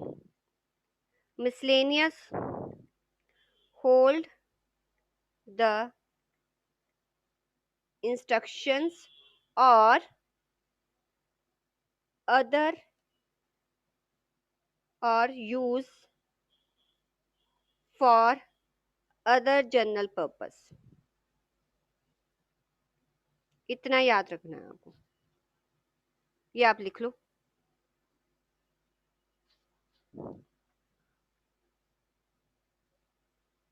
जैसे हमने कहा कि एक तरह से जैसे फादर है वो सीयू है, एएलयू मम्मी है, किचन, और जो इंग्रेडिएंट्स हैं जहाँ आके रखते हैं हम, वो हमारे रजिस्टर्स हैं। अब देखो क्या होता है कि जो किचन में स्पेस बनी होती है वो अलग अलग टाइप की बनी होती है, कि कहाँ पर दालें रखनी है, कहाँ पर जो है वो आपने बटर रखना है, जहाँ कहाँ जो फ्रिज है, फ्रिज का स्पेस क्या होगा, ऐसे ही होता है। अक्यूमुलेटर देखो, जो इंग्रेडिएंट है एक मेन स्टोरेज स्पेस है जहाँ पर मम्मी सारे इंग्रेडिएंट रख देती है। जब वो कुक करना स्टार्ट करती है तो कुक करते करते जो मसाला बना के वो अलग रख देती है, क्योंकि अभी डिश रेडी नहीं हुई। ठीक है, तो यहाँ से इंग्रेडिएंट उठाए, स्टोरेज स्पेस से इंग्रेडिएंट उठाए और डिश बनाने के लिए कुछ मसाले बनाए, तो मसाले जो है वो अलग डब्बे में रख दिए, that is called accumulators, right. अब एड्रेस रजिस्टर क्या होता है कि आपका डाइनिंग टेबल, ठीक है, तो मींस जो खाना फाइनली बनेगा, यहाँ पर एड्रेस रजिस्टर पे ये भी लिखा है कि आपको इंग्रेडिएंट जो है वो लाने कहाँ कहाँ से हैं, और फिर जब फाइनल डिश बन जाएगी उसको कहाँ रखना है, वो एड्रेस रजिस्टर होता है। मिसलेनियस मीन्स इन पर सभी पर काम क्या करना है, मीन्स आपने जो ये स्टोरेज है, जो इंग्रेडिएंट है उनसे क्या बनाना है वो इस पे लिखा होगा। आप इससे पढ़ते हो, वो इंग्रेडिएंट से डिश बनानी शुरू करते हो, बीच में कुछ मसाला बनता है या कोई भी आप कह लो कि अभी डिश रेडी नहीं हुई, गार्निश करने के लिए आपने कोरिएंडर अलग से रखा है, वो सब कुछ यहाँ पर पड़ा होता है। तो यहाँ से इंटरमीडिएट रिजल्ट ले लेके आप डिश बनाते रहते हो, बनाते रहते हो, जब डिश पूरी बन जाती है तो यहाँ पर स्टोरेज पे जाके स्टोर हो जाती है। अब यहाँ पर इस डिश को जो है रखना कहाँ है, वो यहाँ पर एड्रेस रजिस्टर पर लिखा होता है। तो सीयू जो है, आपके पापा आते हैं किचन में से, ये डिश उठाते हैं, इस एड्रेस रजिस्टर पर ले जाके रख देते हैं, दैट्स इट। चलिए एक और कॉन्सेप्ट लेते हैं। अब मैं आपको करवाने लगी हूँ रैम और रोम का डिफरेंस। अच्छा, जितना मैंने बताया कार्तिक, रैम और रोम में कोई डिफरेंस बता सकते हो? जितना मैंने बताया अगर उसी के अकॉर्डिंग बताना हो तो बोलो।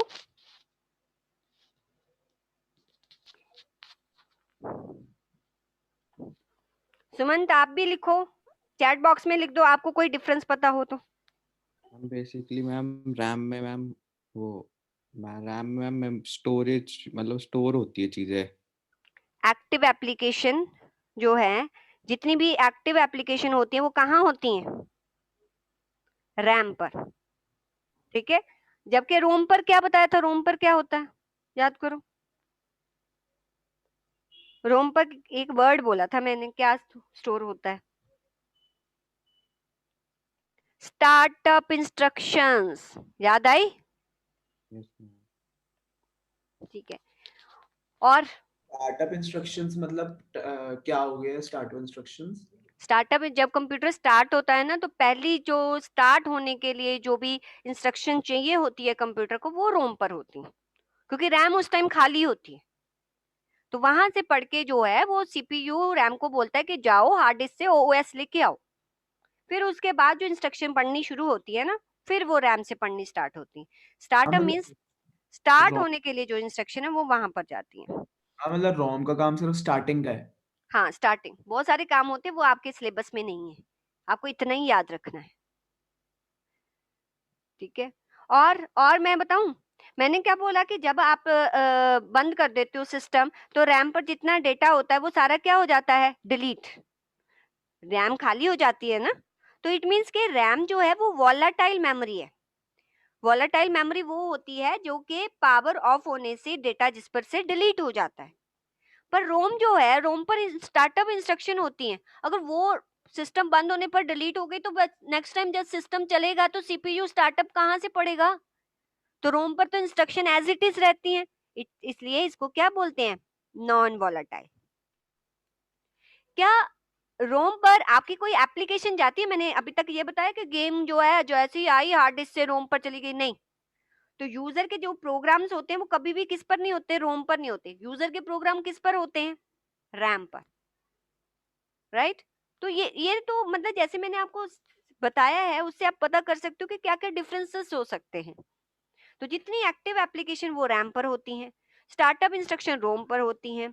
रैम वॉलेटाइल होती है, रोम नॉन वॉलेटाइल होती है। जो रोम है वो प्रोसेसर के लिए है, जबकि रैम पर जो है यूजर की एप्लीकेशन और प्रोग्राम स्टोर होते हैं। तो दीज आर डिफरेंसेस जो आप वैसे ही बता सकते हो। और आप इनको ना, अगर आपको बोले वो क्वेश्चन आए एक्सप्लेन प्राइमरी मेमोरी या मेन मेमोरी, तो आपको रैम और रोम बताना है। अगर वो पूछेगा एक्सप्लेन इंटरनल मेमोरी, तो कौन स्टूडेंट बताएगा कौन सी मेमोरी एक्सप्लेन करनी यहाँ पर? रोम। नहीं, रजिस्टर्स। जो सीपीयू पर वो 3 यूनिट होते हैं ना, सीयू एलयू रजिस्टर, रजिस्टर्स को हम इंटरनल मेमोरी कहते हैं। याद रखना, क्वेश्चन आता है एमसीक्यू। तो इंटरनल मेमोरी अगर आ गई तो रजिस्टर एक्सप्लेन करके आना, अक्यूमुलेटर, स्टोरेज, एड्रेस, मिसलेनियस। अगर प्राइमरी आ गई तो रैम रोम एक्सप्लेन करना। चलो डिफरेंसेस करते हैं। डेटा ये रिटेंशन सेकेंडरी मेमोरी क्या था? बताया ही नहीं अभी। अच्छा, अभी तो प्राइमरी बताया, अभी सेकेंडरी पर नहीं आई मैं, अभी प्राइमरी बता रही हूँ। अच्छा रैम बताओ, रैम क्या होती है? वोलाटाइल। वोलाटाइल पता चल गया ना क्या होता है? मतलब इंफॉर्मेशन जिससे लॉस्ट हो जाती है जैसे ही पावर क्या होता है, टर्न ऑफ होता है। अच्छा मुझे ये बताओ, हार्ड डिस्क क्या वोलाटाइल होती है नॉन वोलाटाइल होती है? सुमंत आप नॉन चैट में वोलेटाइल। लिखो। हाँ नॉन वोलाटाइल, क्योंकि हार्ड डिस्क पर तो डेटा रहता है, राइट। और रोम क्या होती है मेरी? नॉन वोलाटाइल, क्योंकि इसमें रिमेन कंटेंट्स रिमेन इंटैक्ट रहते हैं जैसे पावर अगर नहीं भी हो। मैम हाँ जी बोलो। मैम आपने पहले कहा था कि जो ओएस होता है वो रैम में ही रहता है। रैम पर आता है जब कंप्यूटर ऑन करते हैं, जैसे आप शट डाउन करते हैं तो ओएस वापस कहाँ चला जाता है? हार्ड डिस्क पर। तभी मैंने कहा प्रॉपरली शट डाउन करना चाहिए, नहीं तो फाइल मिस हो जाएगी। फिर मैम वो मेमोरी कहाँ पे मतलब कुछ मेमोरी कंज्यूम्ड रहती है ना हमेशा रैम की, वो कहाँ पे मतलब वो किस लिए कंज्यूम्ड रहती है हमेशा? वो जो है उस पर जैसे वो उसके इंटरनल जब मैन्युफैक्चर करते हैं ना, तो कोई उनके अपने इंटरनल सिग्नल्स लेने के लिए देने के लिए वो एक आधी कोई इंस्ट्रक्शन होती है। अदरवाइज रैम पर कुछ भी नहीं लिखा होता, प्लेन होती है, ऐसा कुछ नहीं। जब आप उसको ऑन करते हो तब कंज्यूम होती है, जो वो 7.80 दिखा रहा था ना कि यूजर के लिए, वो तब कंज्यूम होती है जब सिस्टम ऑन करते हो। जब आप सिस्टम ऑफ रखते हो फिर तो वो फुल दिखाता है, पूरी आपको 8 GB ही दिखाएगा। ऑन होता है तो सिस्टम का जो डेटा उस पर आने की वजह से जो है वो दिखाता है कि इतनी यूजेबल है आपके लिए। क्योंकि 7.80 मुझे पता क्यों दिखा रहा था कि ये मेरे यूज के लिए है, जो 0.20 है ना वो तो ओएस ने कंज्यूम कर ली है, वो ये बता रहा है मुझे। समझ आई अब? तो रैम पर जो आप पावर ऑफ कर दे तो कुछ भी नहीं होता, बिल्कुल ब्लैंक होती है। सिर्फ आप सिस्टम को ऑन करोगे तो उस पर कुछ डेटा आएगा, अदरवाइज उसमें कुछ डेटा नहीं आता। इसलिए उसको हम कौन सी मेमोरी बोलते हैं? क्या हो गए पगला ये भी। ये कौन सी मेमोरी बोलते हैं? Volatile memory. अब बोलो आकाश। Yes ma'am. ठीक मैम है बेटा। मतलब कुछ और ही इंस्ट्रक्शंस होते होंगे, वो कोई मतलब मेन जो ओएस होता है वो तो उसमें होता है हार्ड डिस्क में। हार्ड डिस्क में ही होता है, बिल्कुल हार्ड डिस्क में होता है। नेक्स्ट है persistence. The purpose is to hold program and data while they are in use. मैंने बोला ना all active applications जो हैं वो कहाँ पर होती हैं? हमारी रैम पर होती हैं। और ये क्या स्टोर करता है? Amount of information that is rarely changed during the life of A system for quick reference. ये सीपीयू के लिए जो एप्लीकेशन चाहिए होती हैं वो स्टोर करके रखता है। जैसे उसने कहा बेसिक इनपुट आउटपुट सिस्टम, इसको बोलते हैं स्टार्टअप इंस्ट्रक्शन। ये होता है बेसिक इनपुट आउटपुट सिस्टम। इसमें 4 फाइल्स होती हैं जो कि सिस्टम को स्टार्ट होने के लिए चाहिए। तो आप अगर इसको सिंपल वर्ड में लिखना मतलब लिखना चाहो तो it stores startup instruction which is used by CPU। अगर आप सिंपल वर्डिंग आपको ये टफ लग रहा है तो आप इतना लिख लो, it store startup instruction which is used by CPU। और उन स्टार्टअप इंस्ट्रक्शन को हम बेसिक इनपुट आउटपुट सिस्टम कहते हैं। समझ आई? Next, information access. Information can be read और as well as modified. RAM पर जो फाइल होती है उसको मैं रीड भी कर सकती हूँ और उसको मैं चेंज भी कर सकती हूँ, बट जो रोम पर है वो तो मेरे को एक्सेसिबल ही नहीं होती ना मेरे लिए, यूजर के लिए, तो यूजर उसको कोई मॉडिफाई नहीं कर सकता। Storage, these are responsible for storing instruction and data the computer is using at the present moment, that is why it is a temporary memory। इसको temporary memory इसलिए कहते हैं क्योंकि जो यूजर यूज कर रहा है उसी को उस टाइम के लिए क्या करता है, स्टोर करके रखता है। जब मैं यूज करना बंद कर देती हूँ तो उसको वापस से हार्ड डिस्क पर भेज देता है। बट जो रोम पर इंस्ट्रक्शंस होती है वो परमानेंट होती है और मैन्युफैक्चरर ने ही उसको स्टोर करके रखा होता है। और क्या क्या होती है, जितने भी ट्रांसलेटर्स होते हैं और स्टार्टअप इंस्ट्रक्शन होती है वो सारी इस पर होती है, इसलिए इसको क्या कहते हैं, परमानेंट मेमोरी। अब आप ध्यान दो, जो ट्रांसलेटर्स होते हैं वो कहाँ पर हो गए, वो रोम पर होते हैं। ट्रांसलेटर्स करते क्या है, जैसे मैं इंग्लिश में अगर कुछ भी लिखती हूँ तो उसको 0 1 में कन्वर्ट करने के लिए कोई ट्रांसलेटर चाहिए। वो ट्रांसलेटर कहाँ पर स्टोर होता है, वो रोम पर होता है। रोम से वो ट्रांसलेटर उसको ट्रांसलेट करके सीपीयू को बताता रहता है, मेरे डेटा को ट्रांसलेट करता है, सीपीयू को बताता है, सीपीयू के डेटा को ट्रांसलेट करता है, मेरे लैंग्वेज में बताता है। Impact, volatile memory such as RAM has high impact on system performance। मेरे सिस्टम की परफॉर्मेंस, मेरी रैम जो है फास्ट होगी। मेरी रैम देखो, आपको पता है रैम भी दो टाइप की होती है, कि डीडीआर रैम होती है, माइट भी आपने सुना हो, एक स्टैटिक रैम होती है। पहले स्टैटिक रैम आती थी पर आजकल डीडीआर रैम आती है। आप किस कंपनी की बाय कर रहे हो, कैसी स्पीड है, उस पर डिपेंड करता है आपके सिस्टम की परफॉर्मेंस। और नॉन वॉलेटाइल होती है, इसका तो सिस्टम की परफॉर्मेंस पर कोई इम्पैक्ट ही नहीं है, क्योंकि एक तो ट्रांसलेट करना एक स्टार्टअप इंस्ट्रक्शन हो, इससे ज्यादा तो कोई काम ही नहीं है। तो इसका कोई कैसी है ये रोम क्या है, उसका मेरी सिस्टम के परफॉर्मेंस पर कोई खास इम्पैक्ट नहीं आता। जो रैम है बहुत ज्यादा कॉस्टली होती है, ठीक है, और जो रोम है वो आपकी चीप होती है, छोटी सी तो होती है, रैम आपको काफी कॉस्टली पड़ती है। रैम जो है स्पीड क्वाइट हाई, रोम स्पीड स्लोअर होती है देन रैम। अब आप ये कहना कि आपने तो बोला था कैश की स्पीड हाई होती है, वो कंपैरिजन इन दोनों का कर रहा है।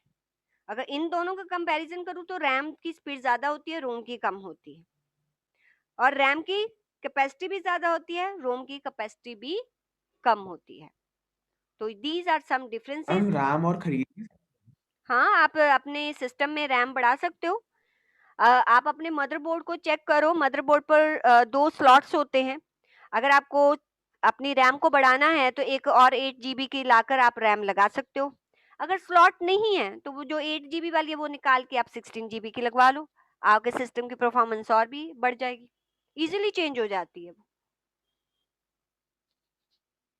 ठीक है, तो दीज आर सम डिफरेंसेस, ये आपने करने हैं।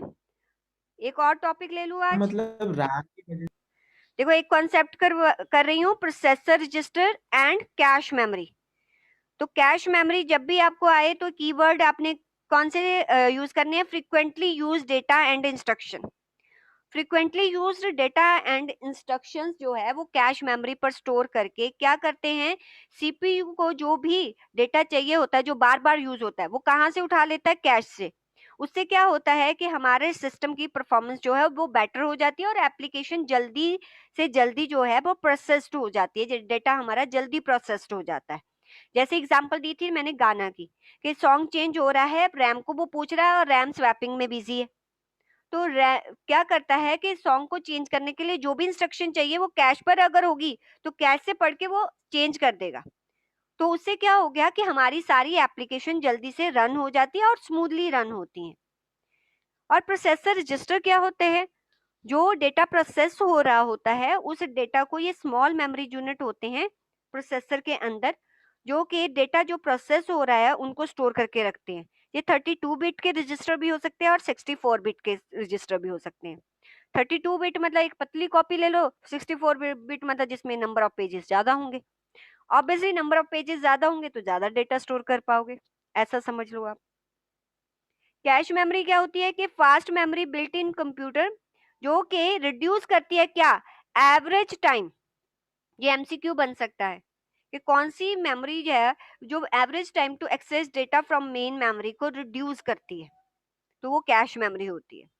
The data that is stored within cache might be values that have been computed earlier or duplicate of the original value that are stored elsewhere।